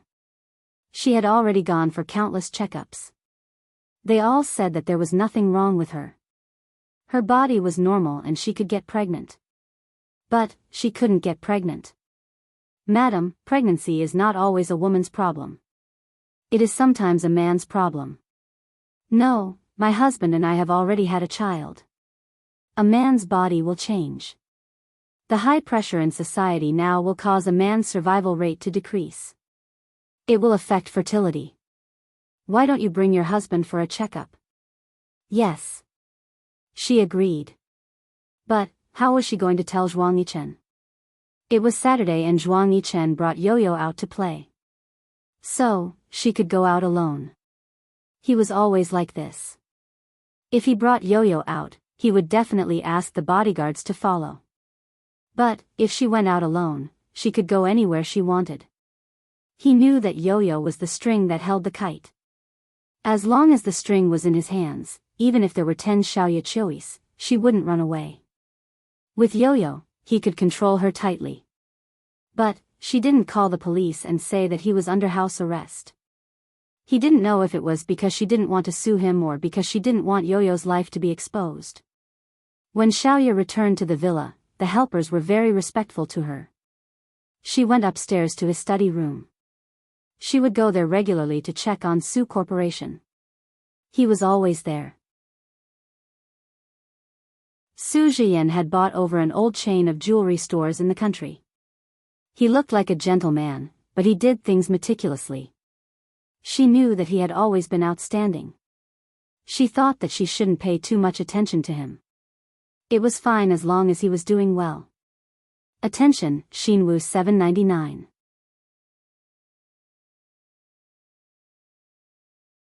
Chapter 788. Zhuang Yichen carried Yo-Yo back to the villa. They walked past the lawn and headed towards the main building. Yo-Yo, wash your hands and face before you can eat the fruit. Yo-Yo hugged Zhuang Yichen's neck and pouted. I know. Daddy is so naggy. Li Yong followed behind the two of them and smiled. Beside him, Auntie Wang said softly, you don't say. Yo-Yo is really becoming more and more like Sir. This child is so close. Li Yong was stunned. Zhuang Yichen had already carried Yo-Yo into the main building. Li Yong frowned. Just as Zhuang Yichen carried Yo-Yo into the building, a maid came over. Sir, Madam is waiting for you in the study upstairs. She said that you should go and look for her. Zhuang Yichen handed Yo-Yo over to the maid and went upstairs. When he entered the study, he saw Xiaoya turn around and look at him. Little devil, what's wrong? Xiaoya raised the medical report and a series of receipts. She was filled with righteous indignation. What is this? Zhuang Yichen's eyes darkened. You went through my things. You with the surname Zhuang. You obviously had a birth control operation, but you want me to give birth to your child. He saw that she was trembling with anger. Her lips were trembling and her expression was ugly. There was a kind of hysterical anger in her. At first, he was a little afraid. However, he knew that some lies would be exposed one day. He had to face it sooner or later. His slender and seductive eyes revealed a faint smile. So what? You can't give birth to my child in this lifetime. Even if you die, you can only die in front of me. She saw how ruthless and decisive he was. However, when he said, so what, it was as if he was describing something trivial. It was as if carrying on the family line was just a child's play. After her anger subsided, all she was left with was her breathing. Sometimes it was soft, sometimes it was heavy, sometimes it was urgent, and sometimes it was slow. Then, she felt that her strength was running out. She saw the man in front of her go from clear to blurry. As her body slid down, she felt the man quickly come over and pick her up. He sat on the sofa and placed her on his lap. She could no longer hear him clearly, but she still heard him say, "Actually, I don't have anything other than you. I don't have parents, I don't have any relatives. Little demon, if you're willing to rely on me and not have your own child, that's fine too. After all, I'm dead and won't be able to see anything." In fact, he didn't know why he had such thoughts. Perhaps it was only temporary. Even if it was temporary, such thoughts still popped out of his head. What does it feel like to love someone? He couldn't explain it, nor could he explain it thoroughly. He couldn't use words to describe it. All he knew was that if he loved someone, he had to be with her. He didn't know what blessings were. He knew that her heart was dead. Whether it was him or Su Zhiyan, all she had was an indescribable feeling. It was as if she had known each other for a long time. Perhaps what she felt for Su Zhiyan was kinship, a kinship that she relied on. The love in her heart couldn't bloom. He was the one who ended it. Even if it was a misunderstanding, he missed the best time to make up for it. During the time when she was at her most desperate, he wasn't by her side. She endured it bitterly. In the process of enduring, the flowers in her heart all withered. In the past, she would die for Kang Yun because she was young. However, after experiencing him, she left without taking anything with her. He knew that she only wanted to prove that she wouldn't die for a man. She would live well, change her identity, change her name. A fish's memory only lasted 7 seconds. She wanted to forget him, forget the hurt, and live a carefree life again. He knew that she was crazy and mentally unstable. The harder she tried to prove that she was strong, that she wouldn't die for love. The more she wanted to be calm and self-reliant, the more she couldn't walk out of that alley. She hurt herself. She couldn't control herself and hurt herself. In her mind, she desperately pulled herself not to do that. She couldn't do that. The two people in her body were fighting, and it drove her crazy. Therefore, she didn't do anything to Su Zhiyan, even though Su Zhiyan deliberately blocked the news that he was looking for her. However, during that time, when she was mentally unstable, it was Su Zhiyan who took care of her. Otherwise, it was unknown whether she would still have the chance to stand in front of him. She heard him say that they depended on each other. How could he use these 4 words? These 4 words were so desolate and bitter. He had such a strong family business and depended on each other. It was suitable for people who worked hard to survive. How could he use these words? She wanted to say it, but she couldn't open her mouth. She didn't have any strength at all. Her strength had been sucked away by his words. He carried her back to the room and placed her on the bed. Before night fell, he hugged her and coaxed her to sleep. "Little demon, don't blame me for taking advantage of this loophole. I know you're a stubborn person, but I also have things that I want to persevere on. You can't bear to part with Yo-Yo, but I don't want children. That's why I can win. Little demon, this time, I'm more ruthless than you. That's why you can only be by my side." She didn't answer. She just closed her eyes and let the tears drip from her eyes onto the bedsheets. From then on, he didn't use the reason of wanting children to sleep with her. She also didn't enter his room. He only took her to the mall to buy shoes. However, he realized that she had changed. She didn't like high heels very much. She liked to wear more comfortable styles. She said, "It's tiring to take care of Yo-Yo. Wearing high heels makes my feet tired. There's a nanny at home. You don't have to carry her all the time.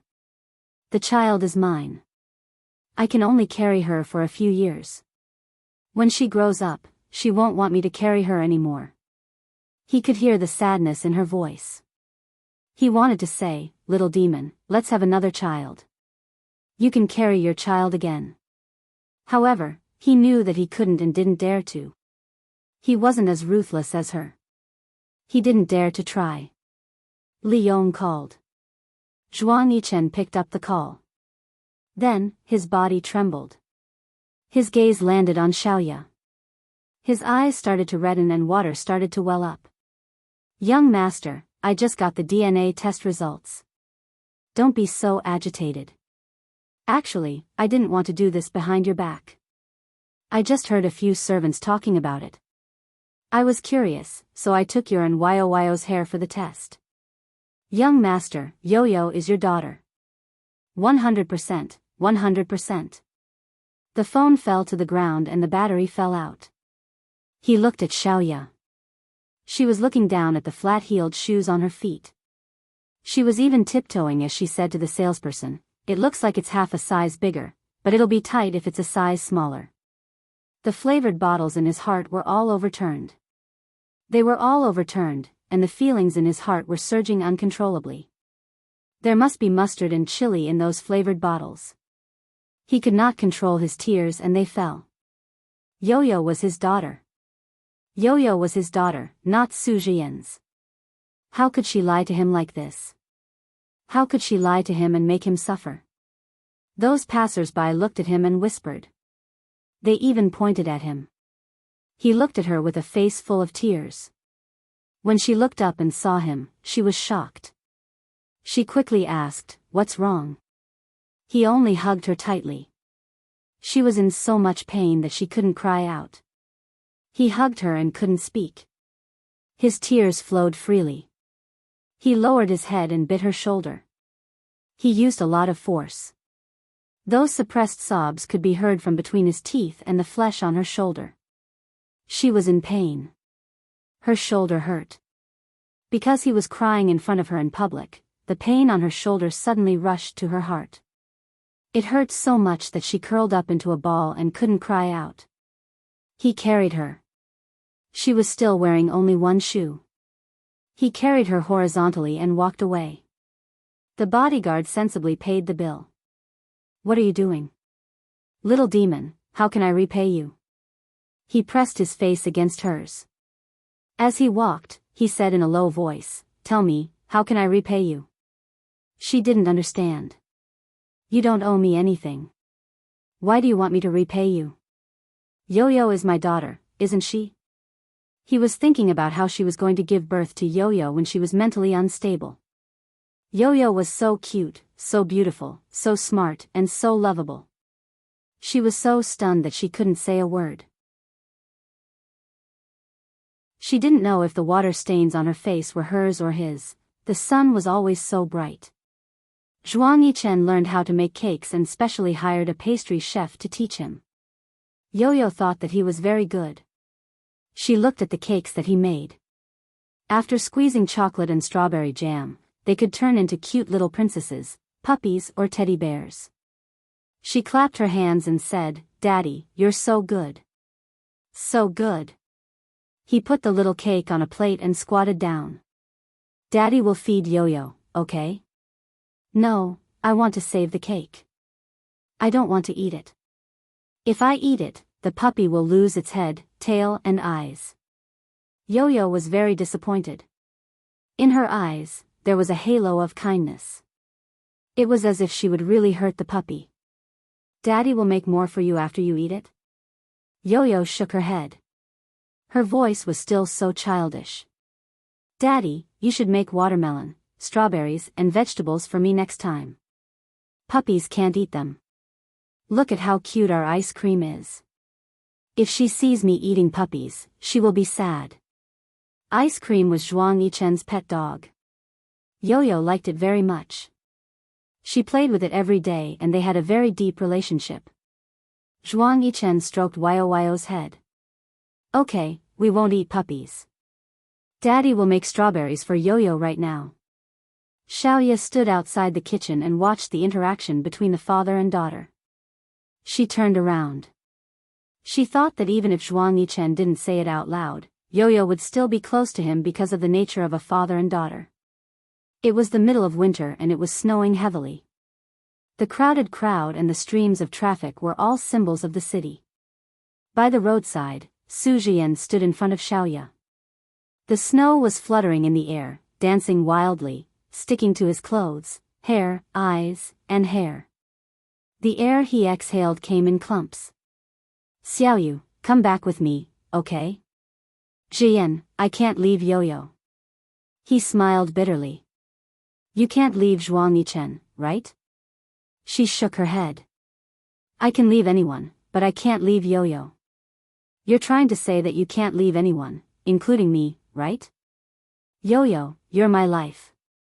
Xiaoyu, you're my life too. She couldn't say anything for a while. She didn't even dare to look at him. The pain in his eyes would burn her. I'm too selfish. I've hurt you, Xian. Both of them spoke softly, but their eyes were red. She saw him turn around and saw his sad smile. She was in a trance. Besides her consciousness, she also saw the wheels of the car rushing towards him uncontrollably. He heard the woman behind him scream. Xian. Be careful. A force pushed him from his back and he fell forward. He fell to the ground and heard a muffled bang. He heard the sound of the brakes and the car's tires skidding in the snow. Zhuang Yichen's men saw this and ran towards the road in all directions. Attention, Hongcha 866.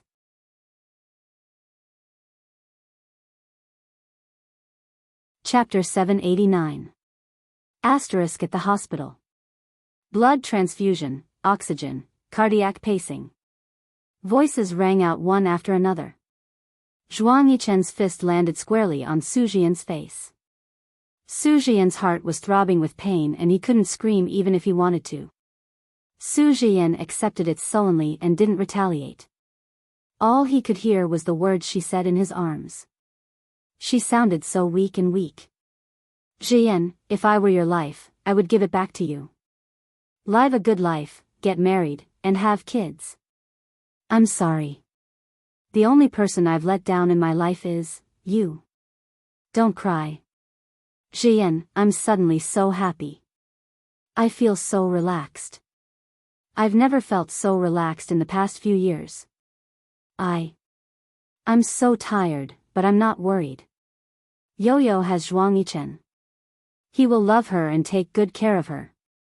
My parents have Qian Qian and they have a granddaughter. They will be strong and live on. Jian, don't cry. You have to be happy for me.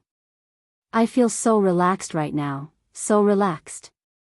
Her hand was cold as ice as it caressed his face. He lay on the floor, tears dripping onto the floor. He shouldn't have come looking for her. He thought he was fully prepared to deal with Zhuang Yichen. He was defeated the last time because he was caught off guard. How could the Su Enterprise fall so easily? He wouldn't allow it this time. But when he saw the light in her eyes, he knew she didn't want to go with him. He was disappointed. Zhuang Yichen wanted to be generous for once. He shouldn't have acted like Su Jian and deliberately kept the news from her. He only sent people to follow her and protect her. He didn't expect such an accident to happen. Are you happy now? Su Jian. Su Jian didn't reply. I'll wait here for her to wake up. If she doesn't wake up, I'll make you pay with your life. He looked up at Zhuang Yichen and smiled faintly. It was as if he didn't care about the rest of his life anymore. He pushed himself up and sat on the stool. It was the end of winter and the snow had melted.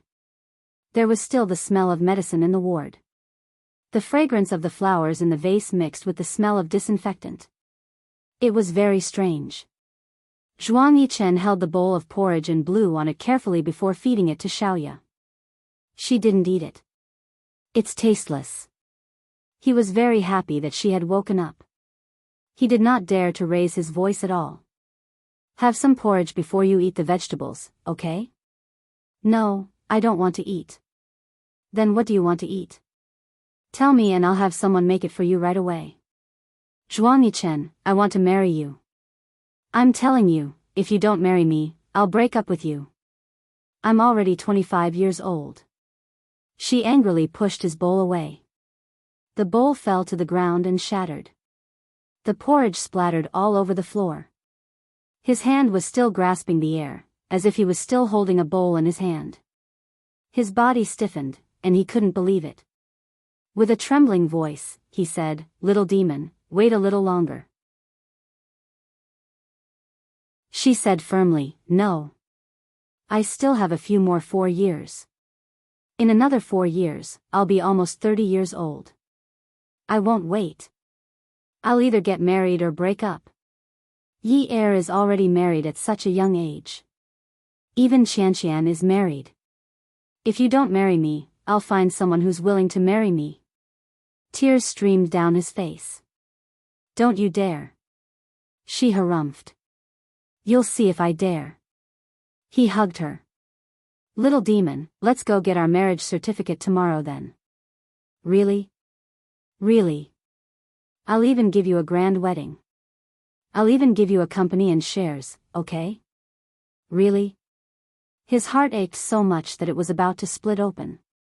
But seeing her like this, he was happy. Really? She sobbed. Zhuang Yichen, don't lie to me. I won't lie to you. From now on, I'll tell you when I eat, when I get off work, where I'm going, and what I'm doing. I'll never lie to you. Little demon, I won't lie to you or hide anything from you in the future. Okay? She wiped the tears off her face and pouted. Then she said seriously, I'll make my own wedding dress. I'll make your formal dress for you. Okay. You've always made my clothes. Of course, you'll have to make my formal dress too. Outside the door, a figure froze for a moment before leaving. She wanted him to get married and have children. A month later, in the Zhuang family's villa in the suburbs, they were arguing again. Zhuang Yichen, if you don't marry me, I'll break up with you. Okay, we'll get married tomorrow. Don't lie to me. I won't lie to you. I won't lie to you or hide anything from you in the future, okay? I'm going to have my formal dress made. You must invite Yi Er and Qianqian. I must show off. You must. You mustn't miss out on anything. Buy them the biggest diamond ring. A young tycoon in Haicheng held 3 weddings in a single season. He spent tens of millions each time, and all 3 weddings were with the same bride. Some people laughed foolishly, some called him silly, and some said, when love is strong, how can you be silly? Xiaoya walked around the garden outside, thinking about how to design her formal dress.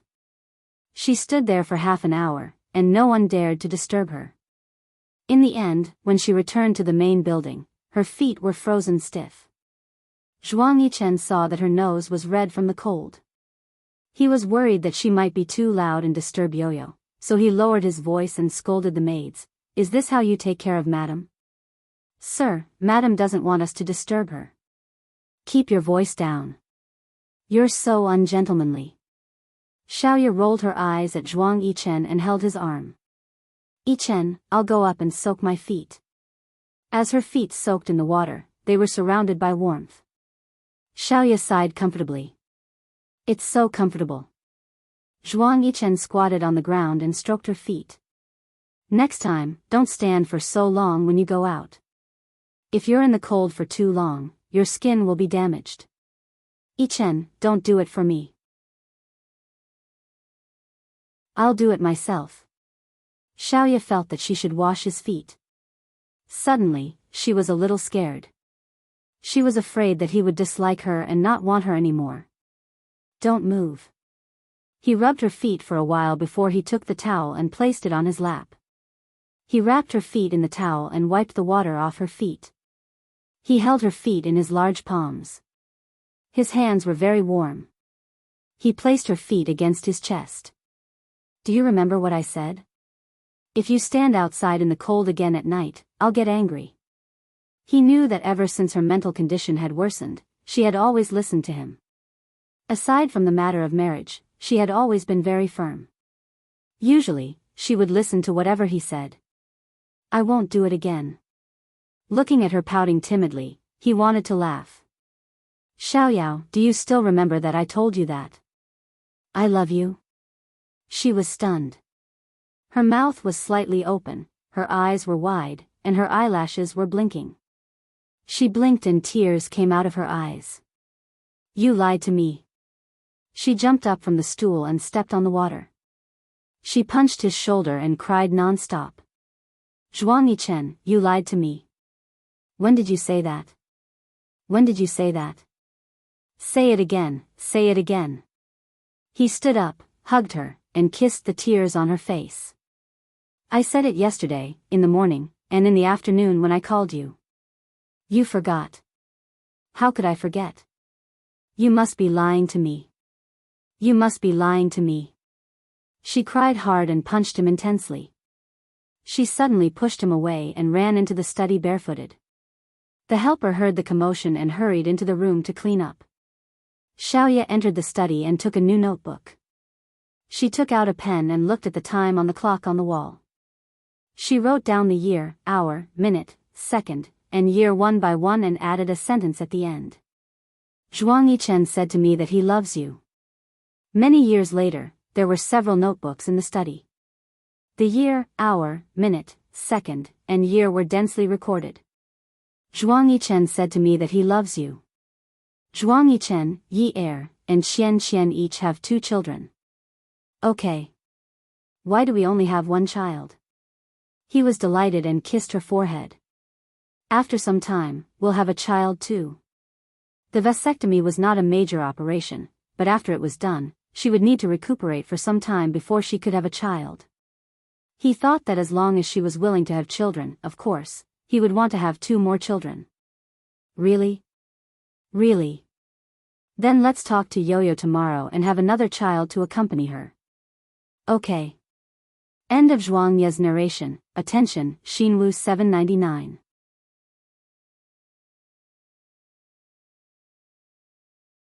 Chapter 790. A pair of warm hands landed on her face, awkwardly wiping away the tears on her face. Someone whispered in her ear, "Sis, did you have a nightmare? Don't be afraid, your brave and handsome little brother is here with you. No one will dare to bully you." Ahan, ahan. Ji Yuqi opened her heavy eyes. Through the haze of tears, she saw a handsome but slightly childish face. Ahan, it really was her little brother, Ahan. Ahan. Ji Yuqi hugged him, tears rolling down her face. She kept saying, "Ahan, I can still see you. Ahan, I missed you so much." Ji Yunhan was stunned. Looking at his sister who was crying so hard that she was out of breath, he blinked in puzzlement. Finally, he hugged her and gently patted her back. "Sis, don't be so agitated. I'm right here, I'm not going anywhere. You can see me every day in the future. Be good, don't cry. You won't be pretty if you cry anymore." Ji Yuqi was crying and laughing at the same time. This was her little brother, a noisy, handsome, and cute little brother. Why did she think that her little brother was rebellious and insensible?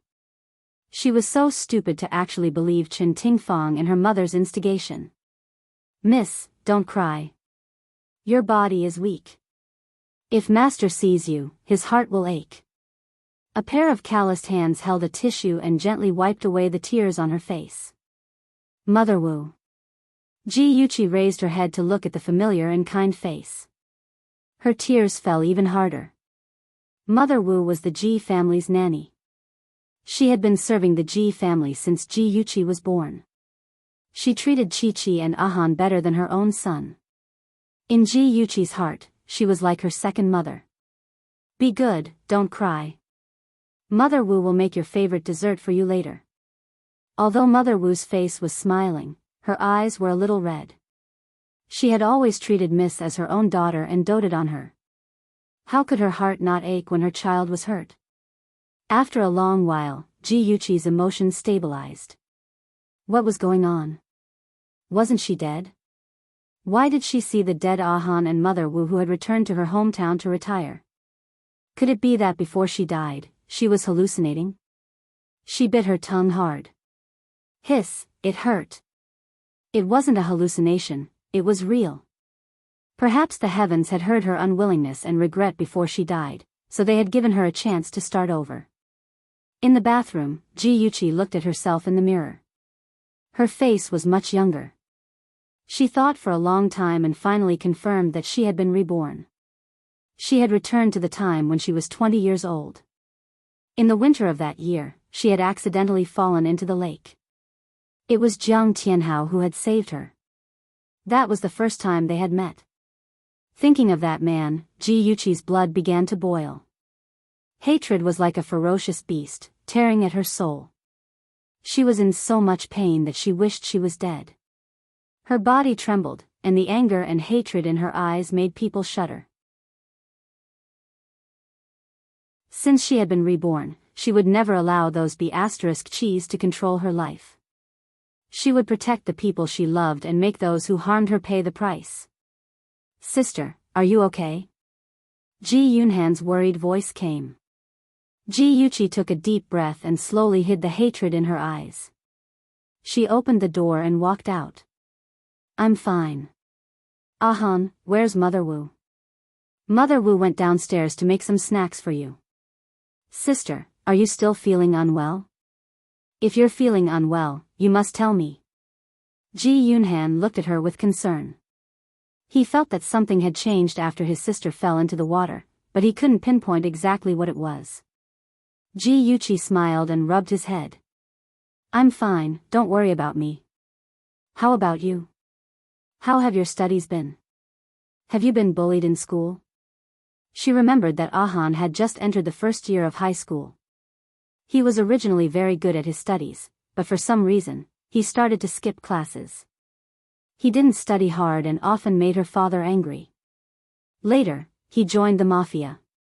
Her father was so angry that he almost cut off all ties with him. Later on, Ji Yunhan proudly raised his chin. Who do you think your brother is? How could I be bullied? You don't have to worry about my studies, I'm the first in the entire cohort. Of course, my brother is the best. Ji Yuqi smiled and patted him on the shoulder. Then, she said seriously, Ahan, no matter what difficulties you encounter, remember to tell me. I'll definitely help you. Don't forget, I'm your biological sister. Ji Yunhan was startled. His handsome face bloomed with a brilliant smile. He nodded heavily. I know, sister. Ever since Yi Zissou entered their house, his sister rarely chatted with him so intimately. She preferred to play with Yi Zissou. However, now that his sister was willing to treat him intimately again, he was so happy that he could fly.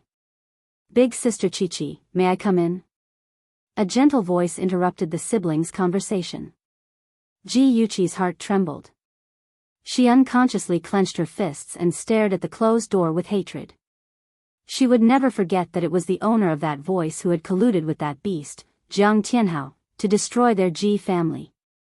Ji Yunhan muttered impatiently, annoying person. Ji Yuqi seemed to wake up from a dream. Her tense body suddenly relaxed. She had to calm down.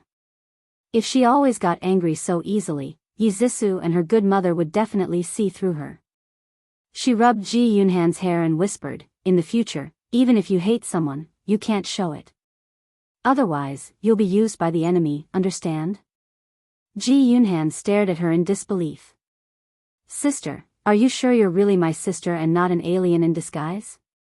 He had nagged his sister more than once that mother and daughter were bad people, but he was always scolded by his sister for being insensible. This time, she didn't scold him and even said such things. Ji Yuqi felt a little bitter. She hugged him. Ahan, only you and Dad are my family. I'll definitely protect you.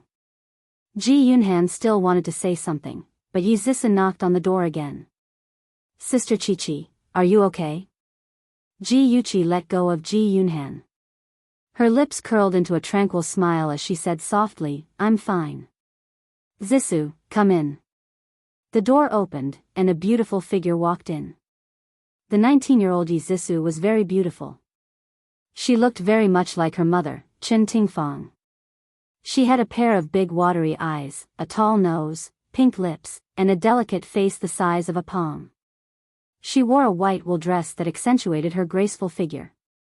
Her movements were elegant, like a fresh and elegant lily that bloomed quietly. Others were bewitched by her pure appearance. Only Ji Yuqi knew that her heart was as vicious as a scorpion's. Ji Yuqi's smile grew brighter, but her eyes were cold. Yi Zissou, we meet again. Sister Chi-Chi, are you feeling better? Yi Zissou's delicate face was filled with worry. Ji Yuqi stared at her beautiful face and her pretentious expression. She really wanted to rush up and bite her throat. However, she couldn't be impulsive. She would take revenge for all the pain she had suffered, bit by bit. She pinched her palms hard and tried to control her emotions. She curled her lips and said, "I'm fine now. I've made you worry, Zissou." Zissou seemed to heave a sigh of relief. Her furrowed brows loosened, and she looked at her reproachfully. "Sister Chi-Chi, you have to be more careful in the future. It's so dangerous to fall into the lake in the middle of winter. Fortunately, someone passed by and saved you. Otherwise, the consequences would have been unimaginable." Her tone was reproachful, but every word she said was for Ji Yuqi's sake, as if she was really a good sister who cared about her older sister. If Ji Yuqi hadn't been reborn and seen through her true colors, she would have been bewitched by her fake kindness. Ji Yuqi's eyes flashed with ridicule, but her lips curved into a gentle smile. "All right, Zissou, I already know my mistake. Don't embarrass me anymore. I was just taught a lesson by Ahan." Ji Yunhan had been standing to the side watching Zissou's pretentious behavior. He was originally very impatient, but when he recalled his older sister's reminder, he didn't mock and ridicule Zissou like before. He only snorted and replied to his older sister, "In the future, don't tell others that I'm your younger brother. I don't have such a stupid older sister like you." Ji Yuqi pretended to be angry and snorted twice. Zissou hurriedly smoothed things over and changed the topic, but in her heart, she couldn't wait for the relationship between the siblings to worsen as much as possible.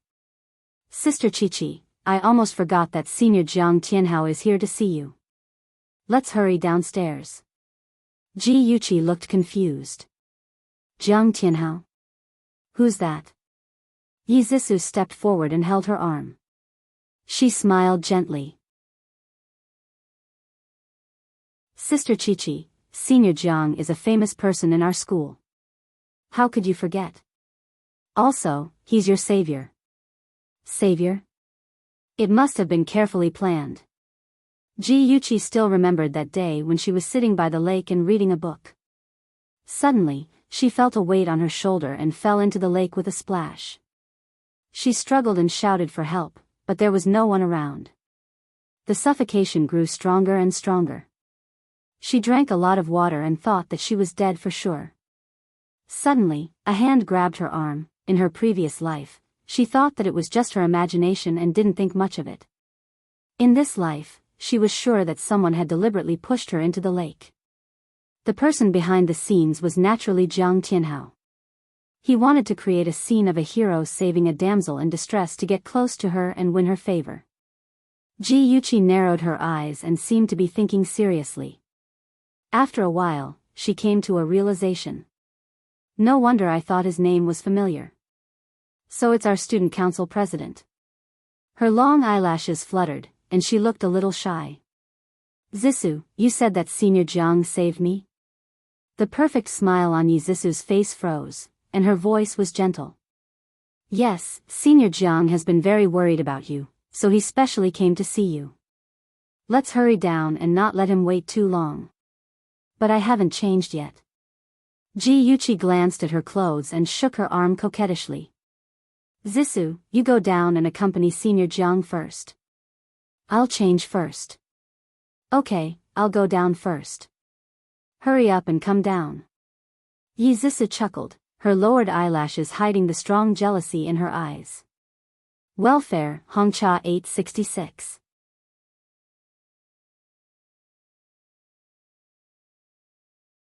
Chapter 791. In the living room, a man and woman were sitting on opposite ends of the sofa, chatting in a soft voice. From time to time, Zissou's delicate laughter could be heard. Ji Yuqi sorted out her emotions, trying her best to suppress the flood of hatred, and slowly walked down the stairs. Hearing the sound of footsteps, Jiang Tianhao looked up, his deep eyes revealing a stunned expression. The woman slowly came down the stairs. Her beautiful long curly hair naturally draped over her shoulders, giving off an enchanting luster under the light. She was wearing a long red dress. The enchanting red was like a burning flame, forcing people to hold their breath and stare directly at it. Her every movement exuded a charming charm, but her pair of agate eyes revealed a trace of coldness, like the perfect combination of an angel and a devil, so beautiful that it was soul-stirring. Ji Yuqi was also sizing up Jiang Tianhao. His face was really handsome, no wonder she was mesmerized by him in her previous life. Even if she was now sizing him up with a heart full of hatred, she had to admit that he was indeed wearing the skin of a beauty. This year, he was only 22 years old, but his calm and restrained aura was not to be underestimated. Although he had a warm smile on his face, she could see the ambition and greed in his deep eyes. Ji Yuqi's lips hooked up into a faint smile. Jiang Tianhao, don't you like to plunder? Then wait for me to destroy it for you to see. Jiang Tianhao stood up like a gentleman, his smile could be described as perfect, and his voice was soft and smooth. Junior sister, how is your body? It's already much better, thank you senior for your concern. Ji Yuqi faintly smiled, a faint blush appearing on her white cheeks. Senior, I still haven't thanked you for saving my life. Jiang Tianhao modestly said, it's just a small matter, junior sister is fine, so I'm relieved. Ji Yuqi calmly glanced at Yi Zissou, seeing her stiff smile, the smile on her lips deepened, and she playfully winked, her voice carrying a trace of coquettishness. To senior, it's just a small matter, but to me, it's a great kindness that is difficult to repay. Senior, if you don't mind, I would like to treat you to a meal to express my gratitude. Jiang Tianhao naturally declined. Ji Yuqi coquettishly said, Senior, if you don't agree, then it means you're looking down on me. Junior sister, you're too polite, then I can only accept deferentially. Jiang Tianhao's smile, but his tone was even more gentle, as if there was a trace of doting. Clang! Yi Zissou accidentally knocked over the teacup, the tea spilling onto her skirt. Her face was pale, and she awkwardly smiled. Sorry, you guys take your time chatting, I'll go change my clothes. Ji Yuqi watched as she hurriedly left, a trace of ridicule in her eyes. So, Yi Zissou had liked Jiang Tianhao for a long time. In her previous life, this big idiot had stupidly asked Yi Zissou to teach her how to pursue Jiang Tianhao. She was really stupid to the extreme. After Yi Zissou went upstairs, she didn't come down again. Ji Yuqi also didn't want to look at Jiang Tianhao's disgusting face, so they arranged to eat together. After faintly exchanging a few words, Jiang Tianhao tactfully took his leave. Ji Yuqi stood in front of the floor-to-ceiling window, watching Jiang Tianhao's tall and straight back disappear into the distance. She couldn't help but recall her previous life, when she also secretly watched him leave. The difference was that at that time, she was filled with anticipation for their next meeting. But now, her heart was filled with hatred, and nothing else. The fallen leaves and trees in the courtyard were bare, giving people a feeling of desolation for no reason. In the garden, several red plum blossoms were in full bloom, awe-inspiring and unafraid of the cold wind. The fiery colors ignited the hatred hidden deep in Ji Yuqi's heart. Her lips hooked up in a cold arc, so cold that it was frightening. Chi-Chi, why are you wearing so little? Don't freeze. Ji Bowen had just returned home when he saw his daughter standing in front of the floor-to-ceiling window in a daze, and his heart ached. Ji Yuqi's heart trembled, and her eyes quickly filled with tears. It was her father who loved her the most. She abruptly turned around and threw herself into Ji Bowen's embrace. Smelling his warm and familiar scent, her tears fell down. In her previous life, she had ignored her father's objections and insisted on marrying Jiang Tianhao, breaking his heart. Her heart was filled with regret. Dad, I missed you so much. Dad, I'm sorry, this child, didn't we just part ways this morning? Why are you getting more clingy as you grow up? Ji Bowen smiled as he stroked his daughter's head. He couldn't help but scold her. Chi-Chi, you're not allowed to do dangerous things in the future. Dad is old and can't stand being scared. Ji Yuqi fiercely nodded. Dad, I'll definitely listen to you in the future. I won't make you angry anymore. Ji Bowen's warm large palm pressed on her head and sighed with gratification. Chi-Chi, you've grown up. You know how to care for your dad. Dad is very happy. Dad. Ji Yuqi's nose twitched, and her tears fell again. Okay, don't cry. Ji Bowen lovingly patted her back. Chi-Chi, go upstairs and put on another layer of clothes. Don't catch a cold. Dad, I'm not cold. The heater in the room was very strong, and it was as warm as summer. Ji Bowen deliberately put on a stern face. No, you've just recovered from a serious illness. You have to be more careful. Gigai, be a good girl and go upstairs and put on another layer of clothes. Okay, I'll listen to Dad. Ji Yuchi hugged him tightly, then released him. She playfully stuck out her tongue, then turned around and ran upstairs. Ji Bowen laughed and shook his head with a doting expression. Chen Tingfang stood on the second floor and jealously watched the scene of the father and daughter being filial. Her strict husband rarely smiled in front of her and Zissou, but in front of Ji Yuchi, he was never stingy with his smile. Could it be that he never cared about his wife? Auntie Chen, Ji Yuchi sweetly called out when she brushed past Chen Tingfang. Chen Tingfang smiled and said gently, Chi-Chi, change your clothes and quickly go downstairs to eat. Ji Yuchi responded crisply, okay. Chen Tingfang waited for her to walk away, and the smile on her face immediately disappeared, leaving only a gloomy viciousness in her eyes. During dinner, Ji Bowen kept putting food into Ji Yuchi's bowl, piling up a small hill. She pouted and said, Dad, if you continue to feed me like this, I'm going to become a little fat pig. You'll be prettier if you become a little fat pig. Look at you now, you've lost weight. Come, eat more. This is the chicken soup that Mama Wu specially made for you. Ji Bowen scooped half a bowl of chicken soup and placed it in front of her. Ji Yuchi rolled her eyes and said with a smile, Dad, you can't just spoil me. There's still Zissou and Ahan. Be careful not to make them jealous. Do you think they're as petty as you? Ji Bowen was amused by her mischievous look. Although he was joking, he still scooped half a bowl of soup for Yi Zissou and Ji Yunhan. Thank you, Uncle Ji. Yi Zissou took the soup and felt an indescribable pain in her heart.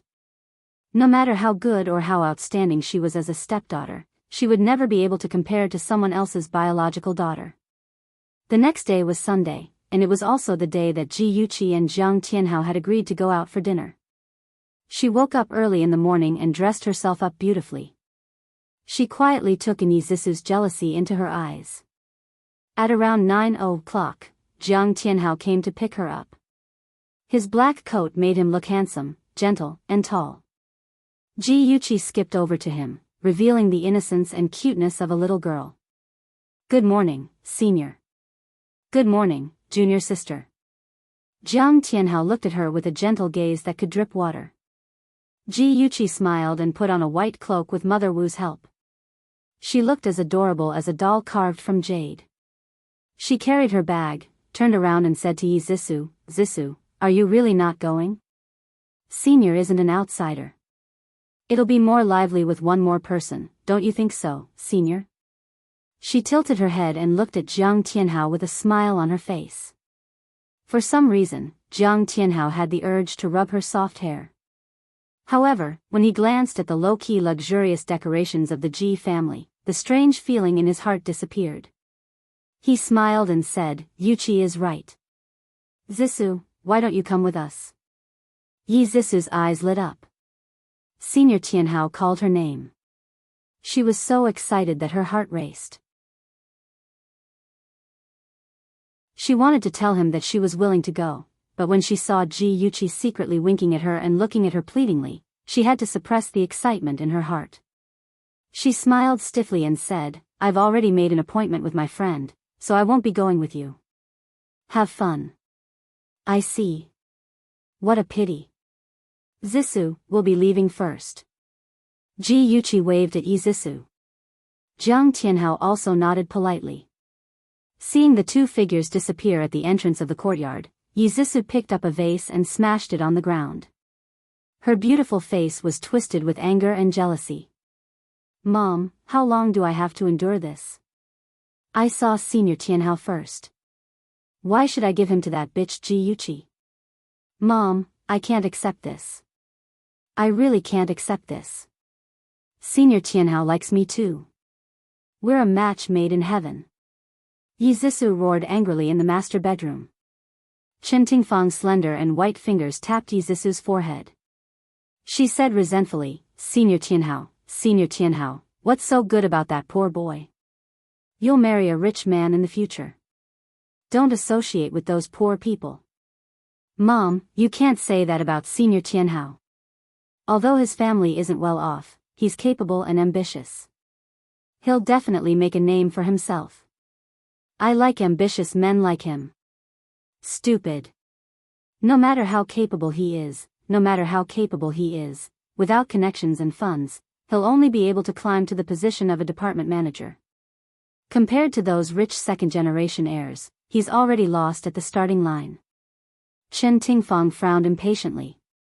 Zissou, listen to Mom. Don't associate with him anymore.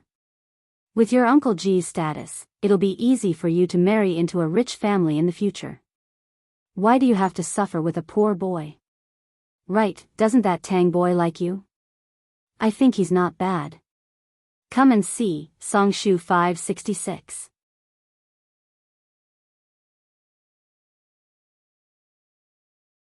Chapter 792. Mom, Tang Feng isn't bad, but I don't like him. The one I like is Senior Tianhao. I beg you, please help me. Yi Zissou hugged Chen Tingfang's arm and acted like a spoiled child. Mom, if G Group becomes ours, we'll have our own money. Why do we have to marry a rich husband and look at his face? Her words poked at Chen Tingfang's sore spot. Although Chen Tingfang married a rich husband after remarrying, Ji Bowen wasn't the kind of person who indulged in extravagance. He wouldn't let Chen Tingfang flaunt her wealth, so he often made her lose face in front of those rich wives. Thinking about it, she used to be a legitimate daughter of a wealthy family. If it weren't for her family's downfall and her ex-husband's downfall, she wouldn't have to look at her current husband's face. Chen Tingfang's expression turned ugly. Yi Zissou continued to add fuel to the fire. Mom, you've seen it for yourself. No matter how hard we try, Uncle Ji still likes Ji Yuqi the most. She's his biological daughter. There's no way he'll leave his family assets to us. It was fine in the past. Ji Yuqi was arrogant and ignorant. One day, she would fall into our hands. But now, it's as if she's suddenly enlightened. Look at how happy she's made Uncle Ji. I'm even suspecting that she knows something. Chen Tingfang's gaze turned cold. Her scarlet nails dug into the edge of the table. She sneered and said, if we want to defeat Ji Yuqi, we have to first make her lose Ji Bowen's favor. Let's see what else she can do without the person protecting her. Yi Zissou was delighted. Mom, you have a plan? Chen Tingfang scratched a few marks on the table with her fingernails. Her eyes were sinister and vicious. She whispered something into Yi Zissou's ear, which made Yi Zissou beam with joy. Humph, Ji Yuqi, let's see how long you can be so mighty. Ji Yuqi, who was being talked about, was having a meal with Jiang Tianhao in a high-class Western restaurant. She lowered her eyes and elegantly cut the steak on the plate. She imagined that she was cutting Jiang Tianhao, and her mood inexplicably became better. Sure enough, love and hate were separated by a single thought. In her previous life, she loved him so much that even a scratch on his hand made her heart ache. But now, fantasizing about how to torture him had become her greatest hobby. Yuqi, what do you usually like to do? Jiang Tianhao's voice was clear and gentle. Ji Yuqi's expression was indifferent. Eat, sleep, study, and occasionally go shopping. There's nothing special. Jiang Tianhao was startled. He thought that this arrogant miss in front of him already had a good impression of him. She should have shown her good points in front of him to attract him. Even if she didn't have any good points, she should have said that she had some elegant interests. Her answer was too honest. Ji Yuqi didn't know what he was thinking and didn't care. She only focused on eating, treating him as if he was nothing. Jiang Tianhao still wanted to worm his way into being friends with her. He created a few more topics, but she rebutted him indifferently. He couldn't guess what she was thinking, but he also found it more interesting. It seemed that she wasn't the simple-minded, unruly, and willful Miss in the rumors. When it was time to pay the bill, Jiang Tianhao displayed his gentlemanly demeanor. He took out his wallet and rushed to pay the bill. Ji Yuqi stopped him and directly handed a gold card to the waiter. She lightly smiled.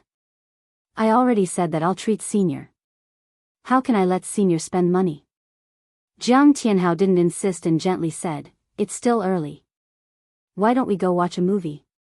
It had been the same in his previous life. After the two of them had finished eating, he had suggested that they watch a movie.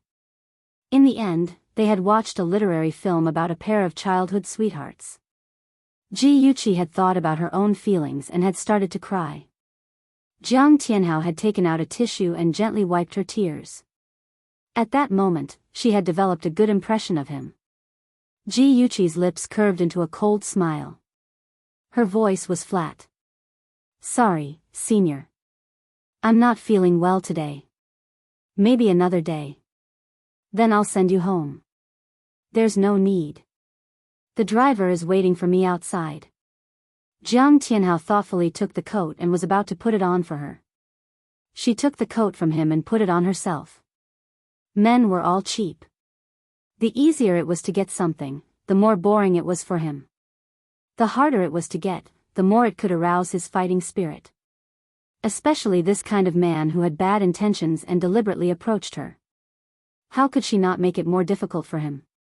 She was neither close nor distant. Only then could she seduce him and make him unable to stop even if he wanted to. When she got home, it wasn't even 4 o'clock.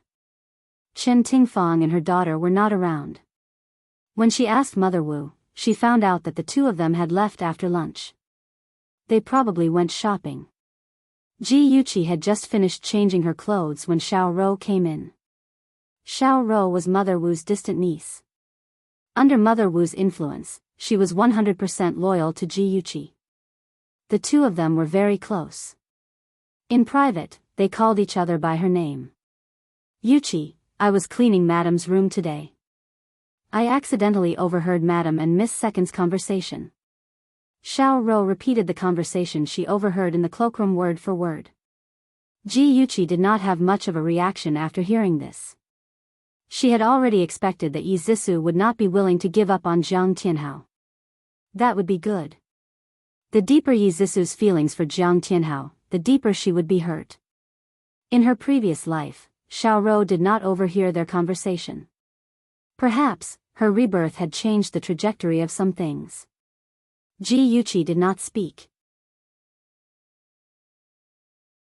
Xiao Rou thought that she had suffered a blow and was too sad, so she asked with concern, Yuqi, are you okay? Ji Yuqi's heart warmed. She smiled and said, I'm fine, Xiao Rou. Thank you for telling me this. This is what I should do. However, that mother and daughter are too hateful. Should we tell Master? No need. We don't have any solid evidence. Even if we tell my father, he won't do anything to them. Moreover, I don't want to alert them. Ji Yuqi's eyes moved slightly. The smile on her lips was frighteningly cold. I'm not afraid of them doing anything. I'm just afraid that they won't do anything.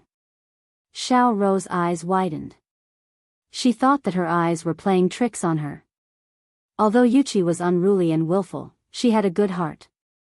How could she show such a scary smile? Xiao Rou, Ji Yuqi held Xiao Rou's hand and said bluntly, I was stupid in the past. I didn't know who was sincere to me and who was not.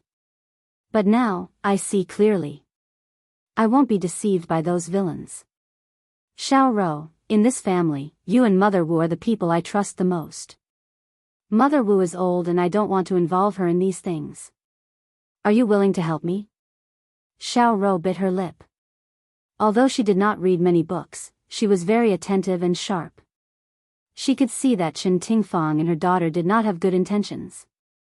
In the past, Yuqi was deceived by them. She and Mother Wu also tried to persuade Yuqi, but she did not believe them. Now that she saw clearly, Xiao Rou naturally chose to stand on Yuqi's side. Xiao Rou's eyes were firm. Yuqi, Xiao Rou is your person in life and your ghost in death. I will never betray you. Ji Yuqi's eyes welled up with tears. She hugged Xiao Rou. Xiao Rou, thank you. In her previous life, Xiao Rou had also treated her wholeheartedly. In the end, the Ji family fell into dire straits. The servants either left or scattered. Only Mother Wu and Xiao Rou refused to leave. They insisted on staying by her side to take care of her. Madam, they spoke too softly in the end. I didn't hear their conspiracy. What should I do? Ji Yuqi pursed her lips and smiled, but the smile did not reach her eyes. It's okay. I have a rough idea of what they want to do. Chen Tingfang and her daughter were very good at shopping. They did not come back until the evening and bought a lot of things. Yi Zixu took out 2 identical bottles of Chanel perfume and smiled as she approached Ji Yuqi. Big sister Chi-Chi, this is a new perfume from Chanel. We sisters will each have a bottle. We will use the same perfume at the Christmas ball. What do you think? This was an elegant and delicate fragrance of oriental flowers. Ji Yuqi took a deep breath and smiled happily. Zixu, your idea is amazing. Others will wear sister outfits and we will use sister perfume. Many people will be envious. Then it's a deal. Yi Zixu's charming face had a gentle smile, but a trace of viciousness flashed through her watery eyes. Imperial Capital University was one of the top universities in the country. Their business administration was a well-known major in the country. Most of the students studying in the management school had a strong background and could enter their own companies as soon as they graduated. This group of proud sons and daughters all had a sense of superiority and liked to be in the limelight. Therefore, they prepared with all their might and wanted to be the most dazzling and eye-catching person at the school's masquerade ball. Walking into the luxurious ballroom, a beautiful melody lingered in the hall. Miss, who came from a prestigious family, was chatting and laughing with the young masters. Her every movement exuded an elegant temperament. Ji Yuqi glanced at Yi Zixu, who was walking beside her. She smiled and said, Zixu, you are so beautiful today. Yi Zixu's black hair was tied up. She wore a silver fox mask on her delicate little face, revealing her perky nose and captivating cherry lips. She wore a layered white muslin evening gown that was as beautiful as a wedding dress and a pair of crystal high heels on her feet. It was not hard to tell that she was dressed as Snow White. Big sister Chi-Chi, you look very good today too. Yi Zixu praised her insincerely.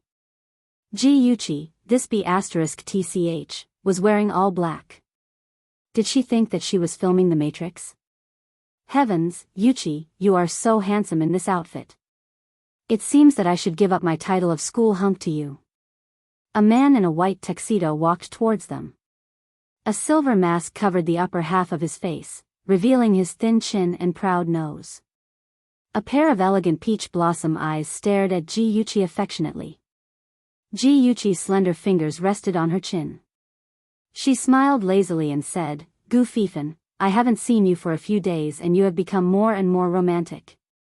Gu Fifan, the famous playboy of Imperial Capital University, was a sentimental seed. He changed girlfriends faster than he changed clothes. Some time ago, he had taken a liking to Ji Yuqi. Unfortunately, Ji Yuqi had never treated him well. He did not expect her to suddenly change her attitude. How could he not be surprised? Attention, Songshu 566.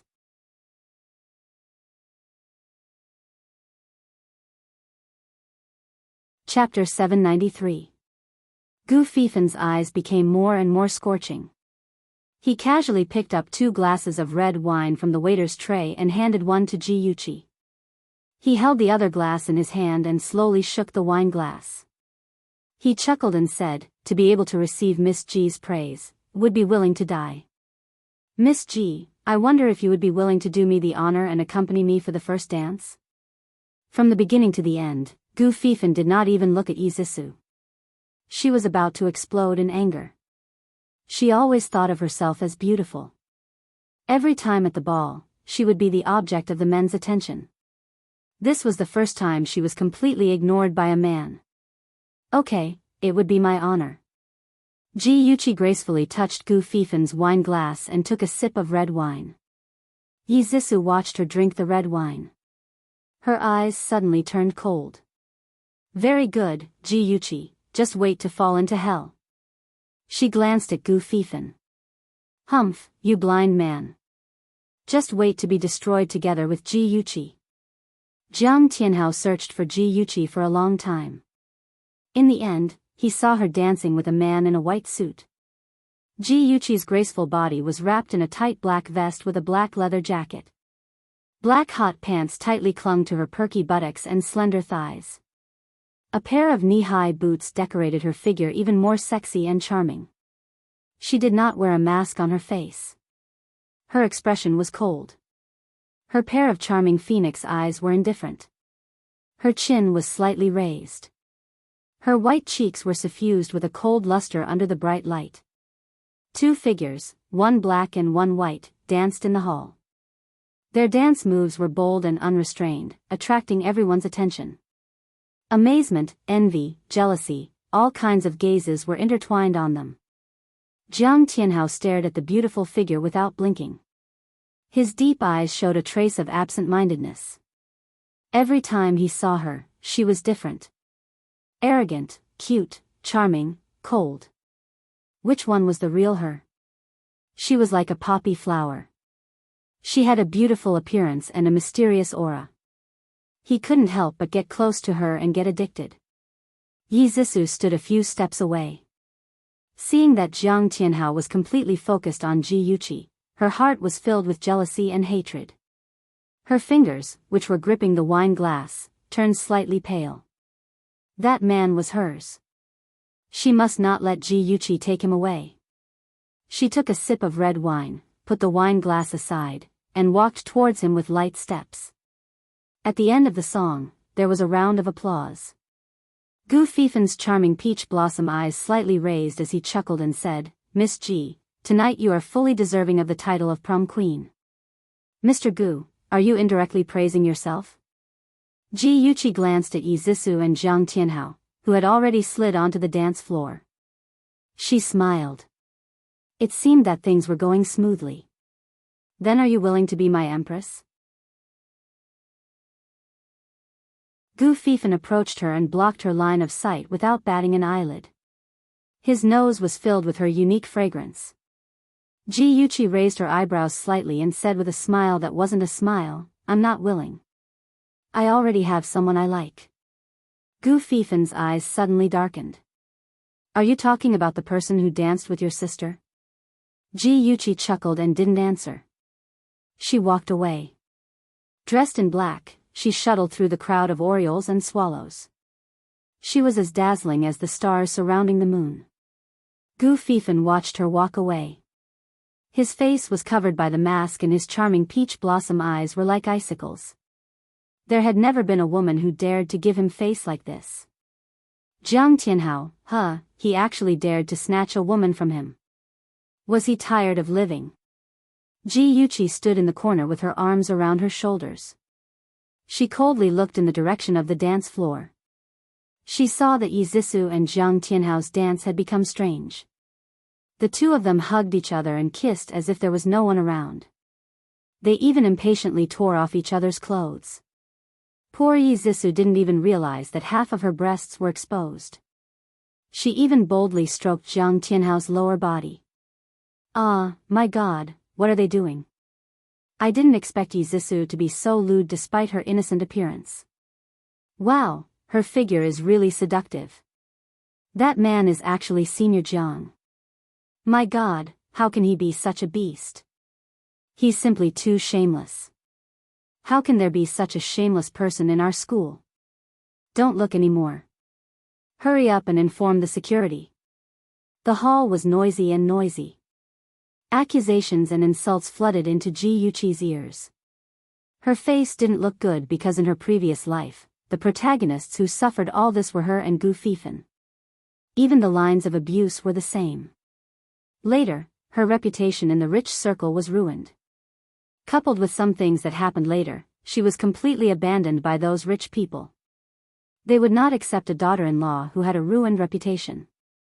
Ji-Yuchi clenched her fingers and forced herself to calm down. Because, the humiliation she suffered in her previous life, she would take it back 1,000 times. Ji-Yuchi walked out of the hall expressionlessly. She was met with a group of reporters holding cameras. The one running at the front almost bumped into her. She leaned to one side and made way for the reporters to quickly run in. Unknowingly, it started to drizzle and the cold air hit her face. Ji-Yuchi wrapped herself in her coat and took out her mobile phone. "Hello, Dad, I won't go home to sleep tonight. I'll go to the old house." I know. Okay, you should rest early too." After hanging up the phone, she quickened her pace. She still had to rush to a place.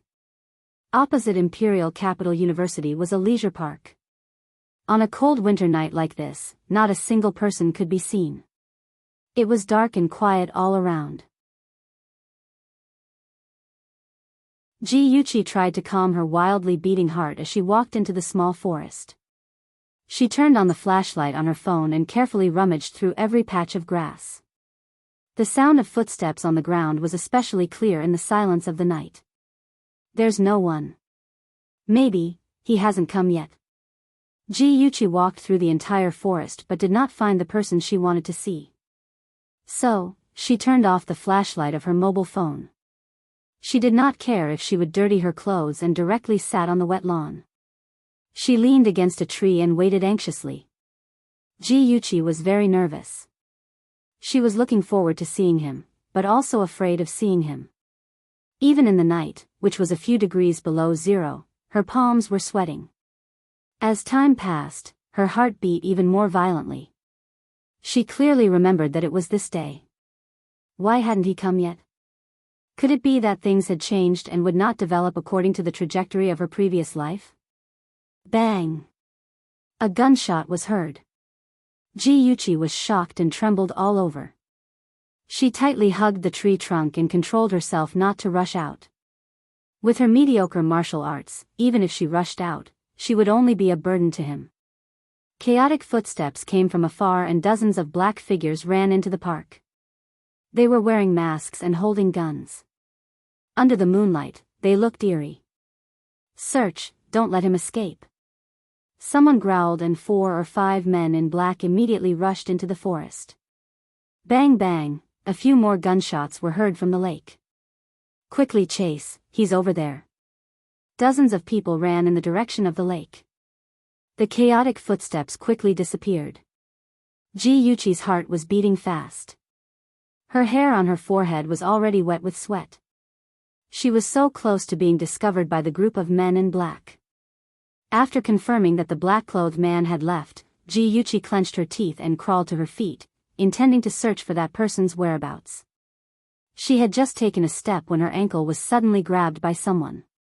She was startled, and before she could react, the hand that grabbed her ankle suddenly pulled hard, causing her to fall backwards onto the ground.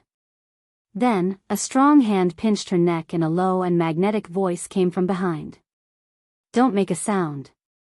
That voice was very familiar. It was Shenjia. The smell of blood in the air was strong. A black figure crept beside her. Ji-Yuchi could not help but tremble. It was not because of fear, but because of heartache, excitement, regret, and all kinds of complicated emotions in her heart. In her previous life, she was most sorry to Shenjia. This time, she would not hurt him. In her previous life, she was set up by Yi Zissou and kissed Gu Fifan at the ball. Everyone criticized them and laughed at them. After she woke up, she was ashamed and ran into the park in a panic. She happened to meet the injured Shenjia. But at that time, Shenjia was almost unconscious and did not have the strength to pinch her neck. She brought him back to the old mansion for treatment and recuperation. From then on, their fates were intertwined. Thinking about her past life, Ji-Yuchi's nose began to sting uncomfortably. Slowly, with trembling fingers, she grasped Shenjia's hand that was strangling her neck. She really wanted to tell him that she missed him, but right now, they were just strangers. She held back her tears and said word by word, "Believe me, I won't hurt you." After waiting for a few seconds, his hand was still pinching her neck and he did not say anything. Ji Yuqi thought that he could not hold on any longer. Anxious and distressed, she hurriedly said, "My name is Ji Yuqi. I'm the daughter of Ji Bowen from Ji Group. You're seriously injured and need to be treated quickly. Believe me, I won't hurt you." After hearing her introduction, Shinja's hand finally loosened. Ji Yuqi hurriedly crawled to his side. With the help of the phone's light, she saw an extremely familiar face. He pressed one hand on his bleeding chest. Even though he was on the verge of fainting, his dark eyes were cold and sharp. His voice was hoarse. "Don't go to the hospital. Take me to a small clinic." He had gunshot wounds. If he went to the hospital, the police would be attracted. It was more likely that the assassins would be able to track him down. Okay. Ji Yuqi did not have time to think. She hurriedly helped him up from the ground and leaned him on her shoulder. With one hand on his waist and the other holding the phone's light, she groped her way out of the forest. "Hold on a little longer. My car is parked outside." Ji Yuqi was so tired that she was panting. Suddenly, she realized that the person leaning on her shoulder was not responding. She turned her head to look. Shinja's head was drooping. He had already fainted. Ji Yuqi's heart clenched. She hurriedly helped him lean against a tree trunk. She quickly took off her high-heeled boots and threw them aside. Then, she bent down and carried him on her back. His weight almost pressed her down. She gritted her teeth, lifted his body on her back, and struggled to walk. Welfare, Shinwoo 799.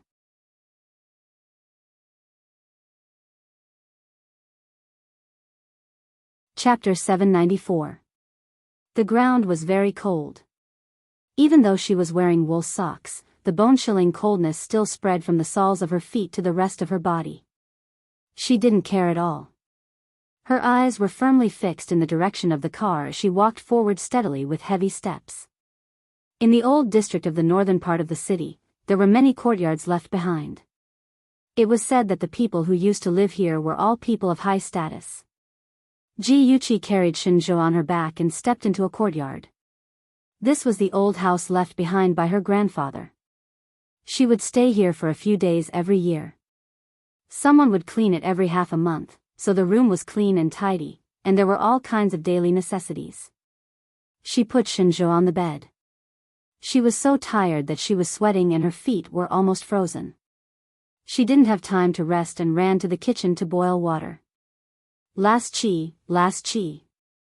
An old but vigorous voice rang out. Ji Yuqi hurriedly went out to greet him, only to see a white-haired old man carrying a large medical kit, running towards her as if he was flying. "Io, little Chi, pity these old bones of mine, being called over by you in the middle of the night. Grandpa Tang, your medical skills are so good. Otherwise, I wouldn't have troubled you." Ji Yuqi smiled and took the medicine box. She led him to the bedroom. "Grandpa Tang, my friend is seriously injured. Please take a look at him." Tang Hejia panted and stroked his beard. Okay, don't worry. Let me catch my breath." He looked down and suddenly saw that she was only wearing socks. He immediately blew his beard and stared at her. "You little girl, why didn't you wear shoes? What if you freeze?" Tang Hejia and Ji Yuqi's grandfather, Su Jingheng, were close friends. The Tang and Su families were old friends. Tang Hejia loved Ji Yuqi very much. "Grandpa Tang, I'm fine. Please take a look at my friend. He's bleeding a lot." Ji Yuqi was so anxious that she directly pushed him to the bed. "He won't die with me here. Chi girl, put on your shoes and come over to help me." Before Tang Hejia retired, he was a famous surgeon in the army. He could make a judgment just by looking at the position of Shinja's injury. "All right." Ji Yuqi methodically took out the scalpels and other items from the medical kit. Although she had never studied medicine, under the influence of Tang Hejia, she still had a good understanding of these surgical instruments. Tang Hejia put on his mask and cut open Shinja's shirt with a pair of scissors. Suddenly, a muscular chest was exposed, followed by an abdomen with a six-pack. Although it was stained with blood, it didn't affect his charm at all. Ji-Yuchi blushed, but then she felt ashamed. She was also a nurse now, so how could she have so many scruples? Pursing her lips, she picked up a hot towel and carefully cleaned up the bloodstains. Anesthetic. Tang Hejie stretched out his right hand. Ji-Yuchi hurriedly placed the anesthetic needle in his hand. Scalpel. Surgical forceps. Hemostatic forceps. In the brightly lit room, a bullet removal operation was being carried out nervously. 2 hours later, Tang Hejie completed the last step and was drenched in sweat. He took off his mask and slowly breathed a sigh of relief. Okay, girl, pay attention to his temperature tonight. If his fever is too high, give him the antipyretic medicine and use physical cooling methods. Okay, I got it. Grandpa Tang, you must be tired. I'll take you to the guest room to rest. Ji-Yuchi looked at his tired face and her heart was full of gratitude. No need, I'll go by myself. I'm familiar with this place as if it's my own home.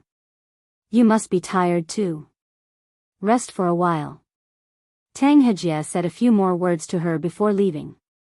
Ji-Yuchi took out a clean nightgown and toiletries from the wardrobe and sent to Tang Hejie's room. Then she went to the bathroom to take a shower. When she took off her socks, she found that the blisters on the soles of her feet were broken and the socks were stuck to the soles of her feet.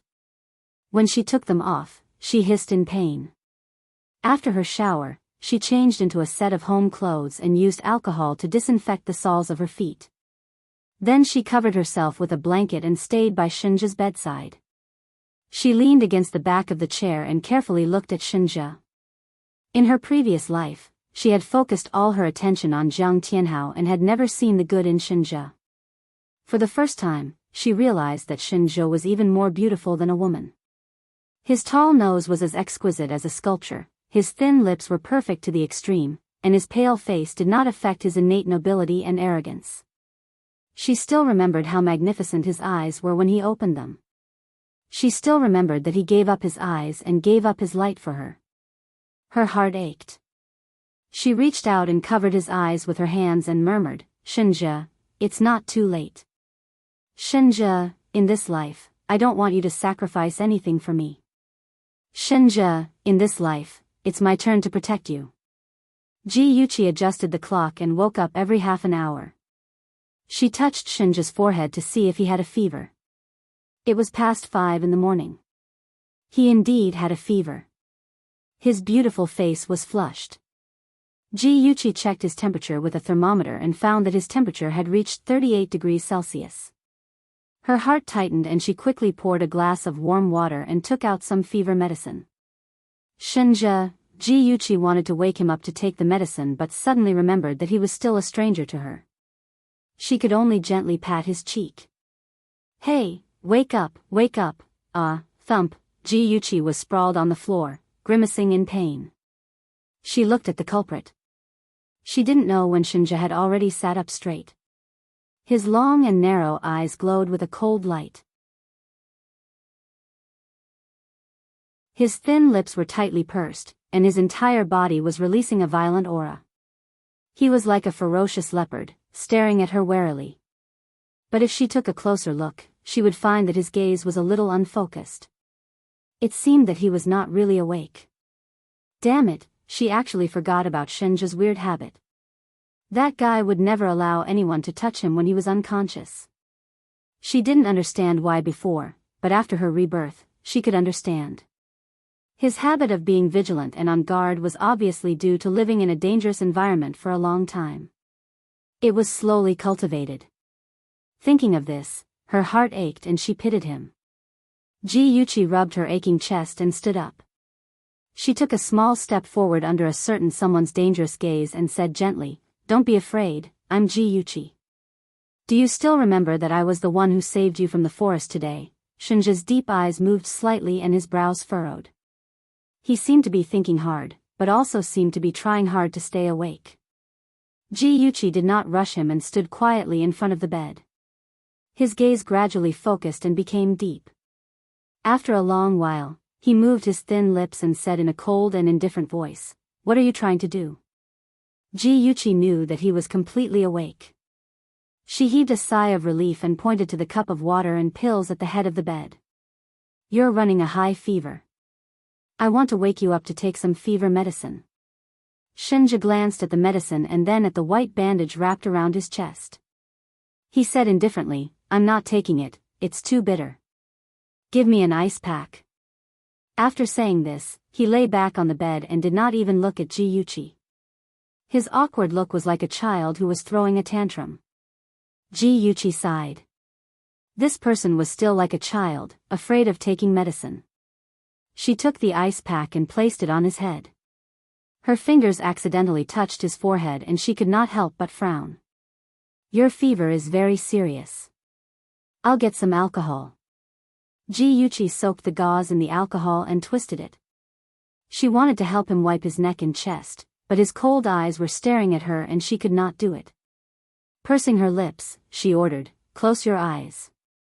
Shinja's long eyelashes fluttered and a strange emotion flashed across his long and narrow eyes. He stared at her for 2 seconds and then closed his eyes. Ji-Yuchi pursed her lips and smiled. She used the gauze soaked in alcohol to wipe his neck gently. She looked so serious that it was as if she was treating a precious treasure. As the cold gauze moved on his body, the coolness spread and the boiling heat in his body was alleviated. Occasionally, her fingertips would touch his skin and create ripples in his heart. He felt that the woman beside him was not a stranger, as if they had known each other in their previous lives. Ji-Yuchi carefully avoided his wounds. After wiping his body, she covered him with the blanket. Just as she was about to get up, he suddenly grabbed her wrist and asked in a hoarse voice, "Can you sing?" The flush on his face had faded and his eyes were clear like a lake. He looked at her with an indifferent expression, but she felt that he was like a child who was asking for candy. She suddenly smiled. "What do you want to hear?" He thought about it seriously. "Anything is fine." The smile on her lips deepened. She sat back down beside him and sang softly. Her voice was gentle and tranquil. There was a faint melancholy in her delicate eyes, as if she was telling a touching story. His gaze gradually deepened. His heart, which had been cold for a long time, suddenly beat fiercely. Ji-Yuchi looked at Shinja's peaceful sleeping face and smiled. Her hand reached out to his forehead, but before she could touch him, her hand froze and the smile on her lips became bitter. "Shinja, you said that when you see me smile, it's as if you have the whole world. Am I not the same? As long as I see you safe and sound, it's my greatest happiness." The next day, Ji-Yuchi was awakened by the glaring sunlight. She found that she was sleeping on Shinja's bed and there was no trace of him in the room. She hurriedly jumped out of bed and hurriedly put on a pair of slippers and ran out, shouting, "Shinja, Shinja." Shinja and Tanghajie were chatting in the courtyard when they heard Ji-Yuchi's panicked cries. They turned around and saw her in her cute plaid bare home clothes, her long messy hair draped over her shoulders as she ran out with an anxious expression. Shinja frowned. This woman was wearing so little. Didn't she know that it was cold? For a moment, he didn't realize that there was anything wrong with her calling his name. Tanghajie was dumbfounded. He had never seen the little girl lose her composure like this. He coughed and pretended to be serious as he said, "Chi-Chi, what happened?" Attention, Hongcha 866.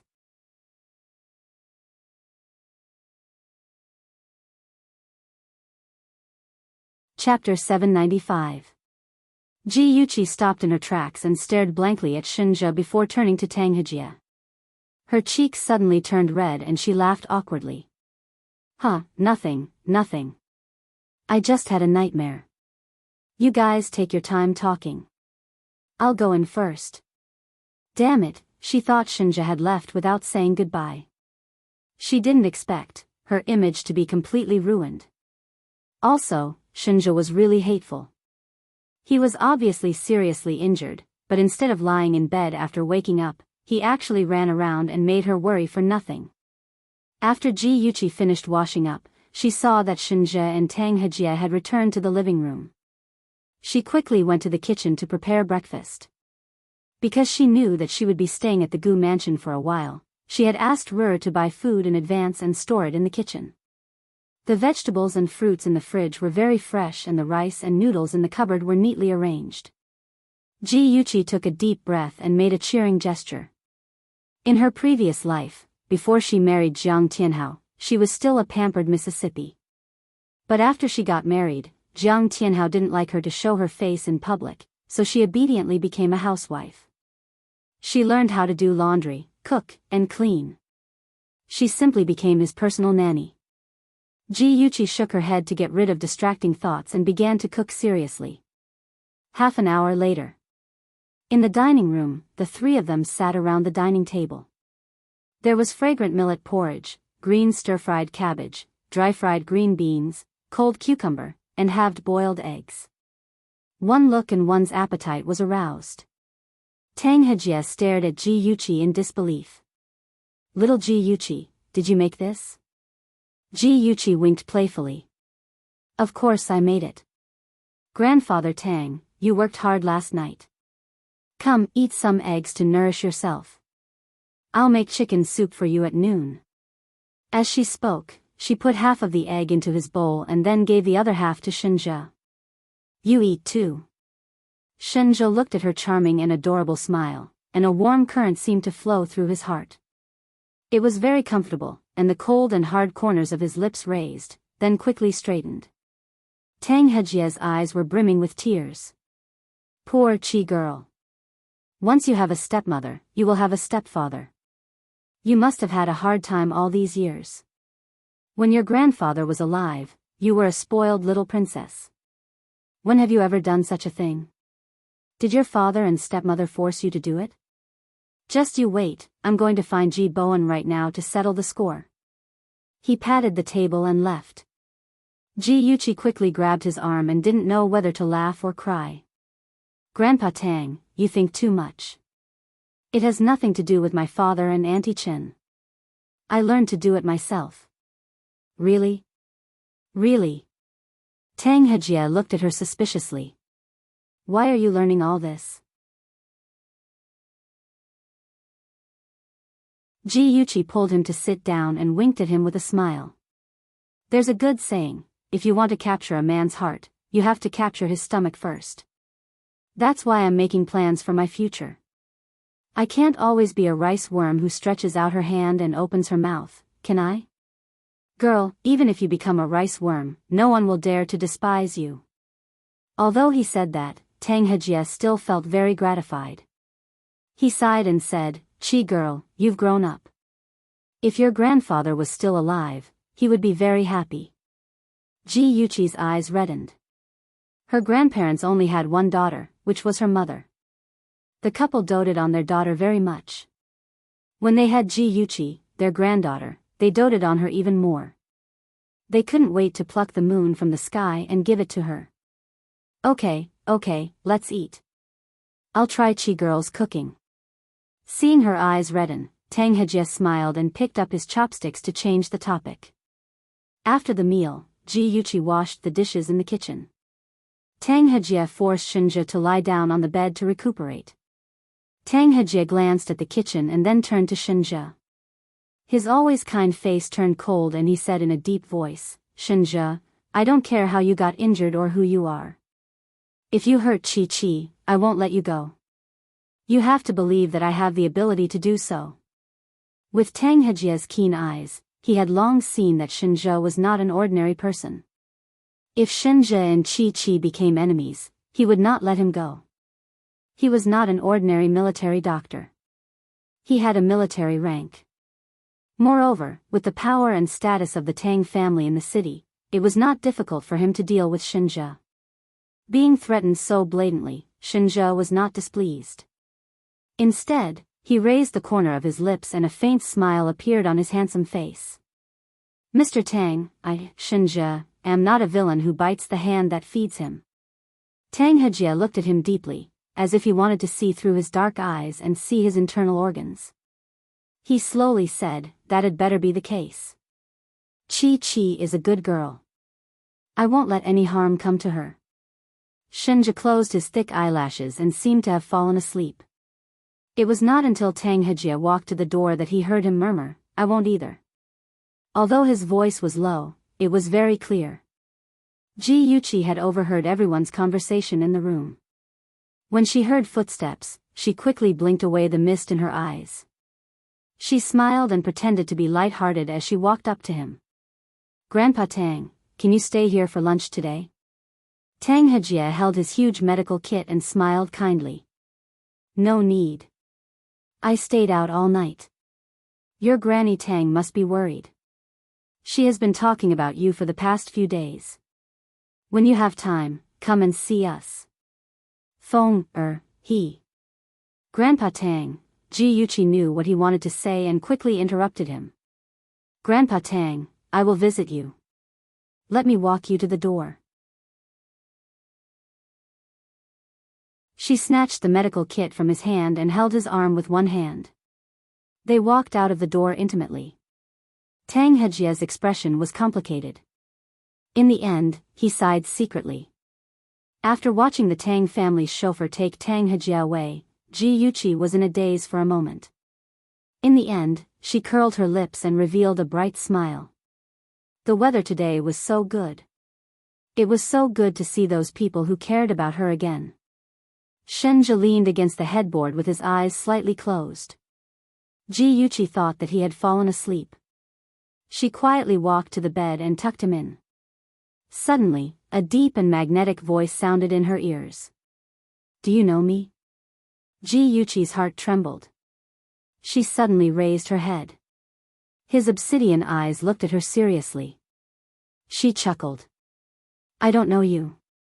Last night was the first time we met. His tone was calm.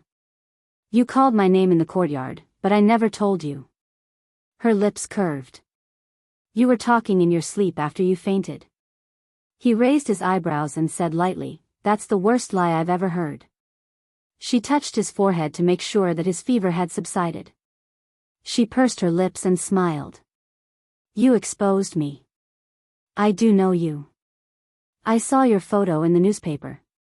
As the eldest son of the Shin group, he had been secretly photographed by a reporter when he had just returned from abroad. Her palm was very cold. When her fingers glided over it, it felt soft like a feather. He said lightly. Why were you in the little forest? My sister stole my dance partner. I felt uncomfortable, so I went to the park to relax. She explained, I'm studying at the capital university. The school held a dance party last night. With that said, Ji Yuqi took a book from the desk and placed it beside his pillow. I have to go home. Someone will come to take care of you later. If you feel bored, you can read to pass the time. By the way, what size are you wearing? Shenja glanced at the title of the book, Red and Black. His dark eyes seemed to flash under his long eyelashes. He calmly told her his size. Ji Yuqi nodded and said, I wrote my phone number on the post-it note. If you need anything, just call me. I'll be leaving first. Have a good rest. The scene of Yi Zissou and Jiang Tianhao making a fool of themselves at the gala had already made the headlines. People were saying that the rich miss was promiscuous and addicted to drugs, and that the rich man sacrificed his looks to climb up the social ladder. The pictures of the two of them kissing in disheveled clothes were described in an obscene manner. The comments were full of criticism. The two of them had now become well-known celebrities. Originally, the matter wouldn't have blown up so much. Who asked Yi Zissou to harm others and harm herself? She had hired a bunch of reporters to take pictures of Ji Yuqi's ugly behavior, but in the end, she had gotten herself into trouble. Ji Yuqi's lips curled into a sneer. She turned off her phone and started the car. After driving for less than 10 minutes, her phone suddenly rang. It was Ji Yunhan. Sis, are you still at the old mansion? Something big happened at home. Dad asked you to come back quickly. Okay, I got it. I'll be back soon. Big sis, why aren't you asking me what happened? Ji Yunhan paused for a moment before rejoicing in her misfortune. Yi Zissou is out of luck. Ji Yuqi chuckled. I saw the live version last night. Of course, I know what happened. Ahan, Gigai, stay in the room. Don't get yourself into trouble. Okay, sis, I'll listen to you. In less than half an hour, her car arrived at the Ji family's mansion. There was a group of reporters outside the mansion and even the gate was blocked. When they saw Ji Yuqi's car, they all swarmed over and asked at once.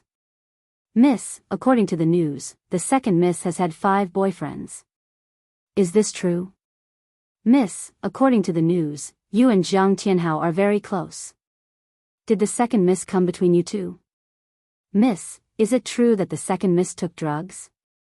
Asterisk asterisk asterisk Ji Yuqi sneered in her heart. Took drugs? Ha, sleeping with a man in front of so many people was indeed like being drugged. She pushed open the door amidst the dazzling flashing lights. She was wearing a white wool coat, a black short skirt, a pair of sheepskin boots, and a white woolen hat on her head. Her delicate face was decorated by her curly hair, making her look even more lustrous like jade. There was a faint smile on her lips, and her actions were elegant and generous, without the slightest embarrassment of being surrounded. Everyone, I believe that the innocent knows that they are innocent, and the muddy knows that they are muddy. I understand that everyone is eager to know the truth, but please understand the difficulties of the Ji family. Ji Yuqi's words were ambiguous. It depended on how others interpreted it. It could be understood that she was protecting Yi Zissou's innocence and didn't want the reporters to disturb the Ji family anymore. It could also be understood that she was implicitly saying that Yi Zissou was the stepdaughter of the Ji family. Even if Yi Zissou's conduct was questionable, the Ji family couldn't restrain her. Those reporters were all smart people. Based on her ambiguous words, they could speculate a lot of secrets of the rich families. Welfare, Xinwu 799.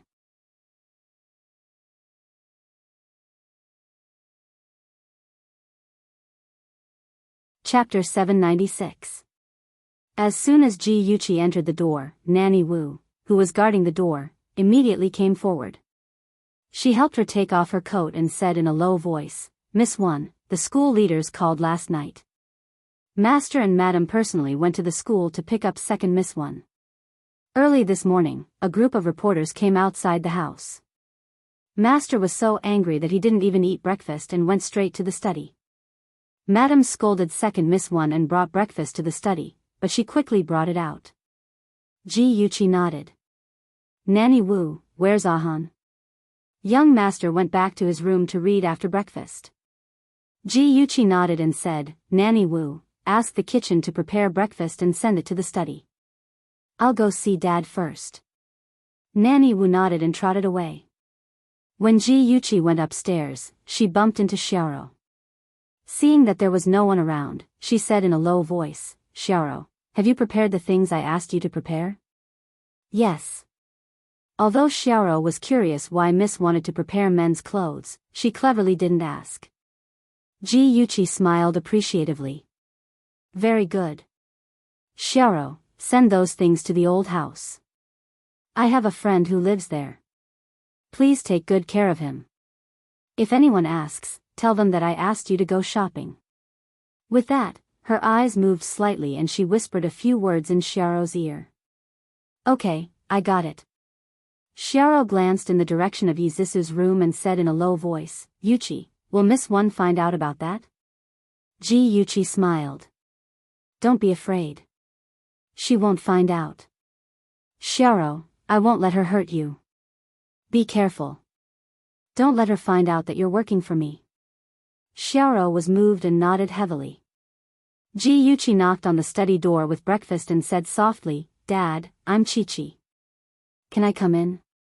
Ji Bowen's tired voice came from the study. Come in. Ji Yuqi pushed the door open and entered. She saw Ji Bowen standing in front of the floor-to-ceiling window with a cigarette between his fingers. The room was filled with the smell of smoke. The sunlight shone through the curtains and shone on his body. She suddenly realized that there were white hairs on his head. She suddenly felt a little guilty. As a child, she had always been protected by her father, but she had never been filial to him. She sniffled and put the breakfast tray on the desk. She walked behind him and massaged his shoulders.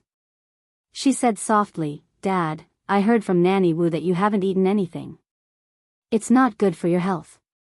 Let's eat something first, okay?" Ji Bowen's fingers that were holding the cigarette trembled, and the ashes of the cigarette fell to the floor. His daughter's hand was massaging his shoulders, and it was very comfortable. The irritation in his heart also dissipated a little.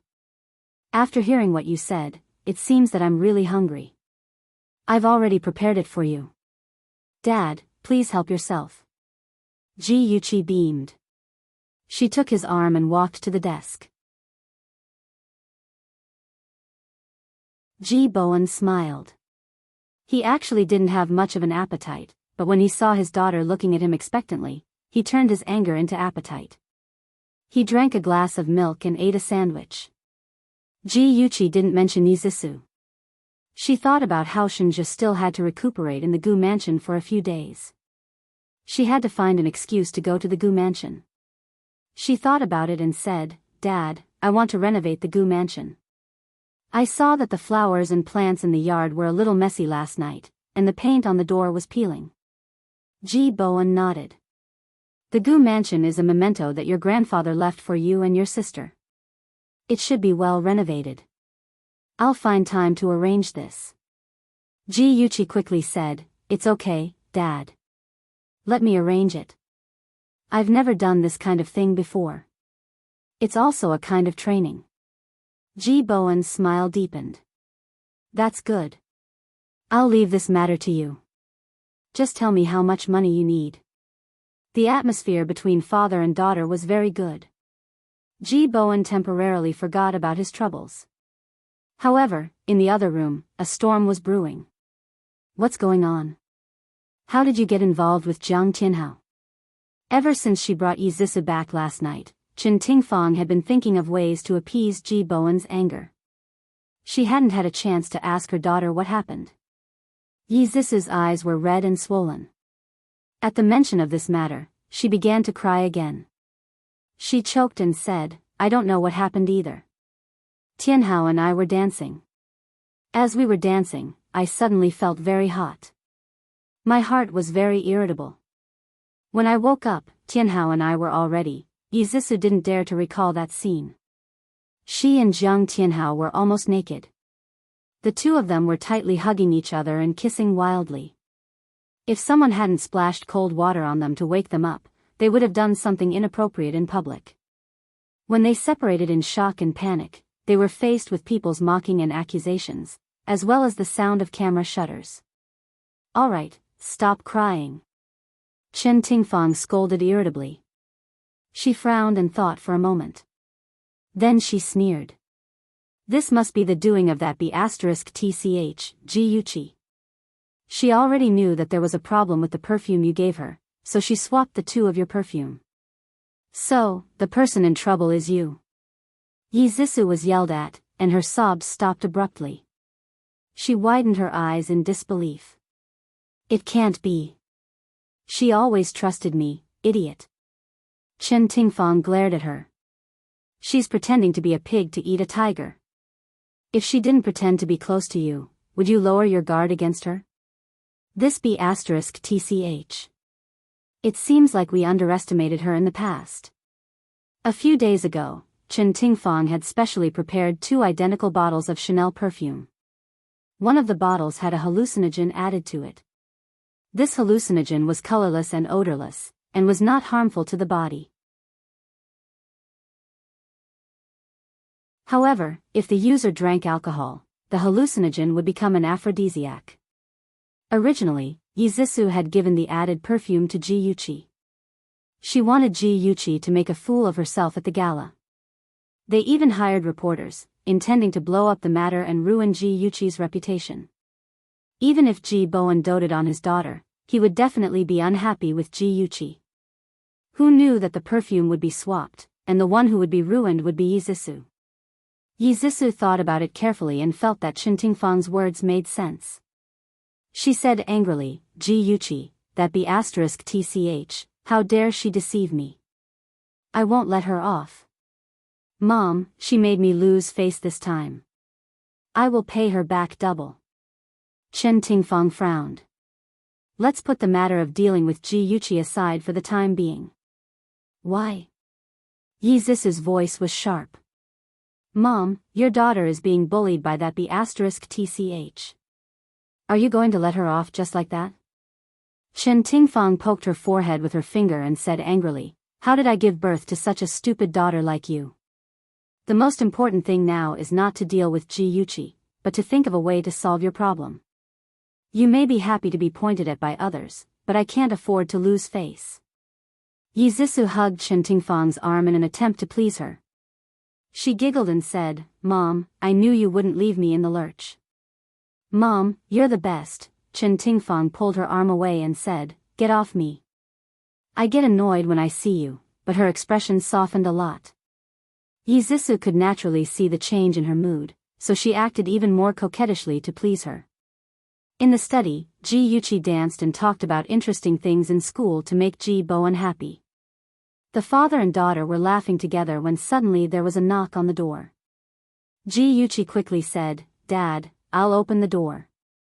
Chen Tingfang stood at the door with a tray of snacks.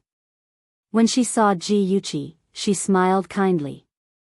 Yuqi, I brought some food for you and your father. Thank you, Auntie. Ji Yuqi smiled brightly and reached out to take the tray in her hand. She had no intention of inviting her in. Chen Tingfang's smile froze. She dodged her hand and said gently, be careful, it's hot. Let me take it. As she spoke, she pushed her shoulder to the right, seemingly inadvertently pushing Ji Yuqi away from the door.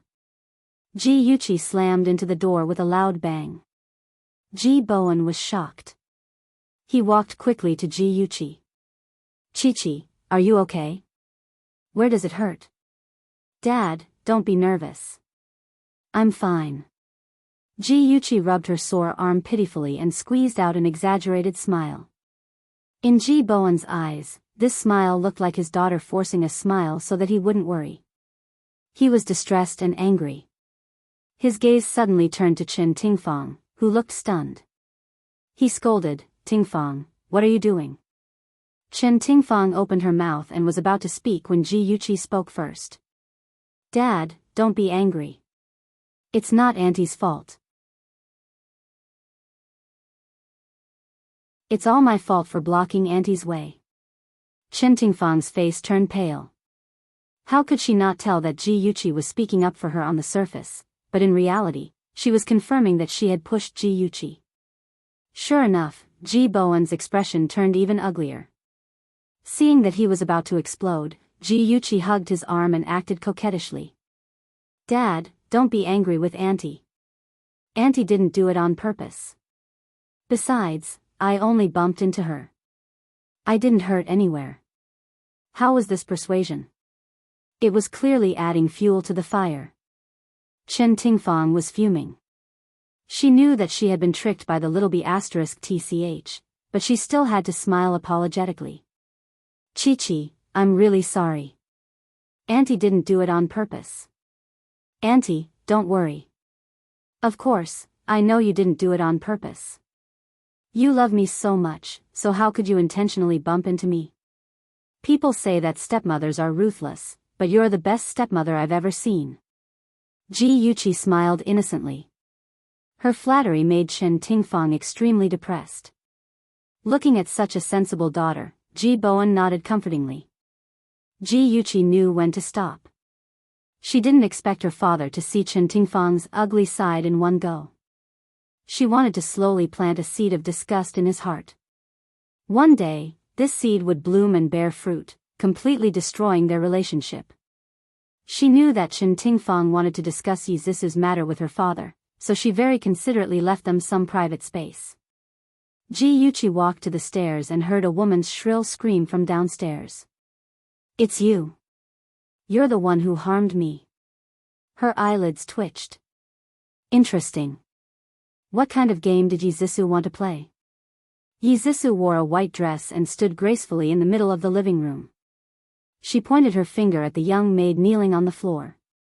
Her face was filled with anger, and her voice trembled from agitation. Why? Why did you harm me? What did I do wrong to you? Yuchi crossed her arms and leaned against the railing. The corners of her lips curled up playfully as she looked at the maid, Xiaofang. In her previous life, she was Chen Tingfang and her daughter's lackey. Xiaofang trembled, her face filled with fear as she begged for mercy. Second miss, I beg you, please spare me. I didn't do it on purpose, I just. Before she could finish her words, her tears had already flowed down. Ad Hongcha 866. You're tuning into the Romantic Tales YouTube channel. Don't forget to subscribe and join us on this journey to catch the most captivating stories.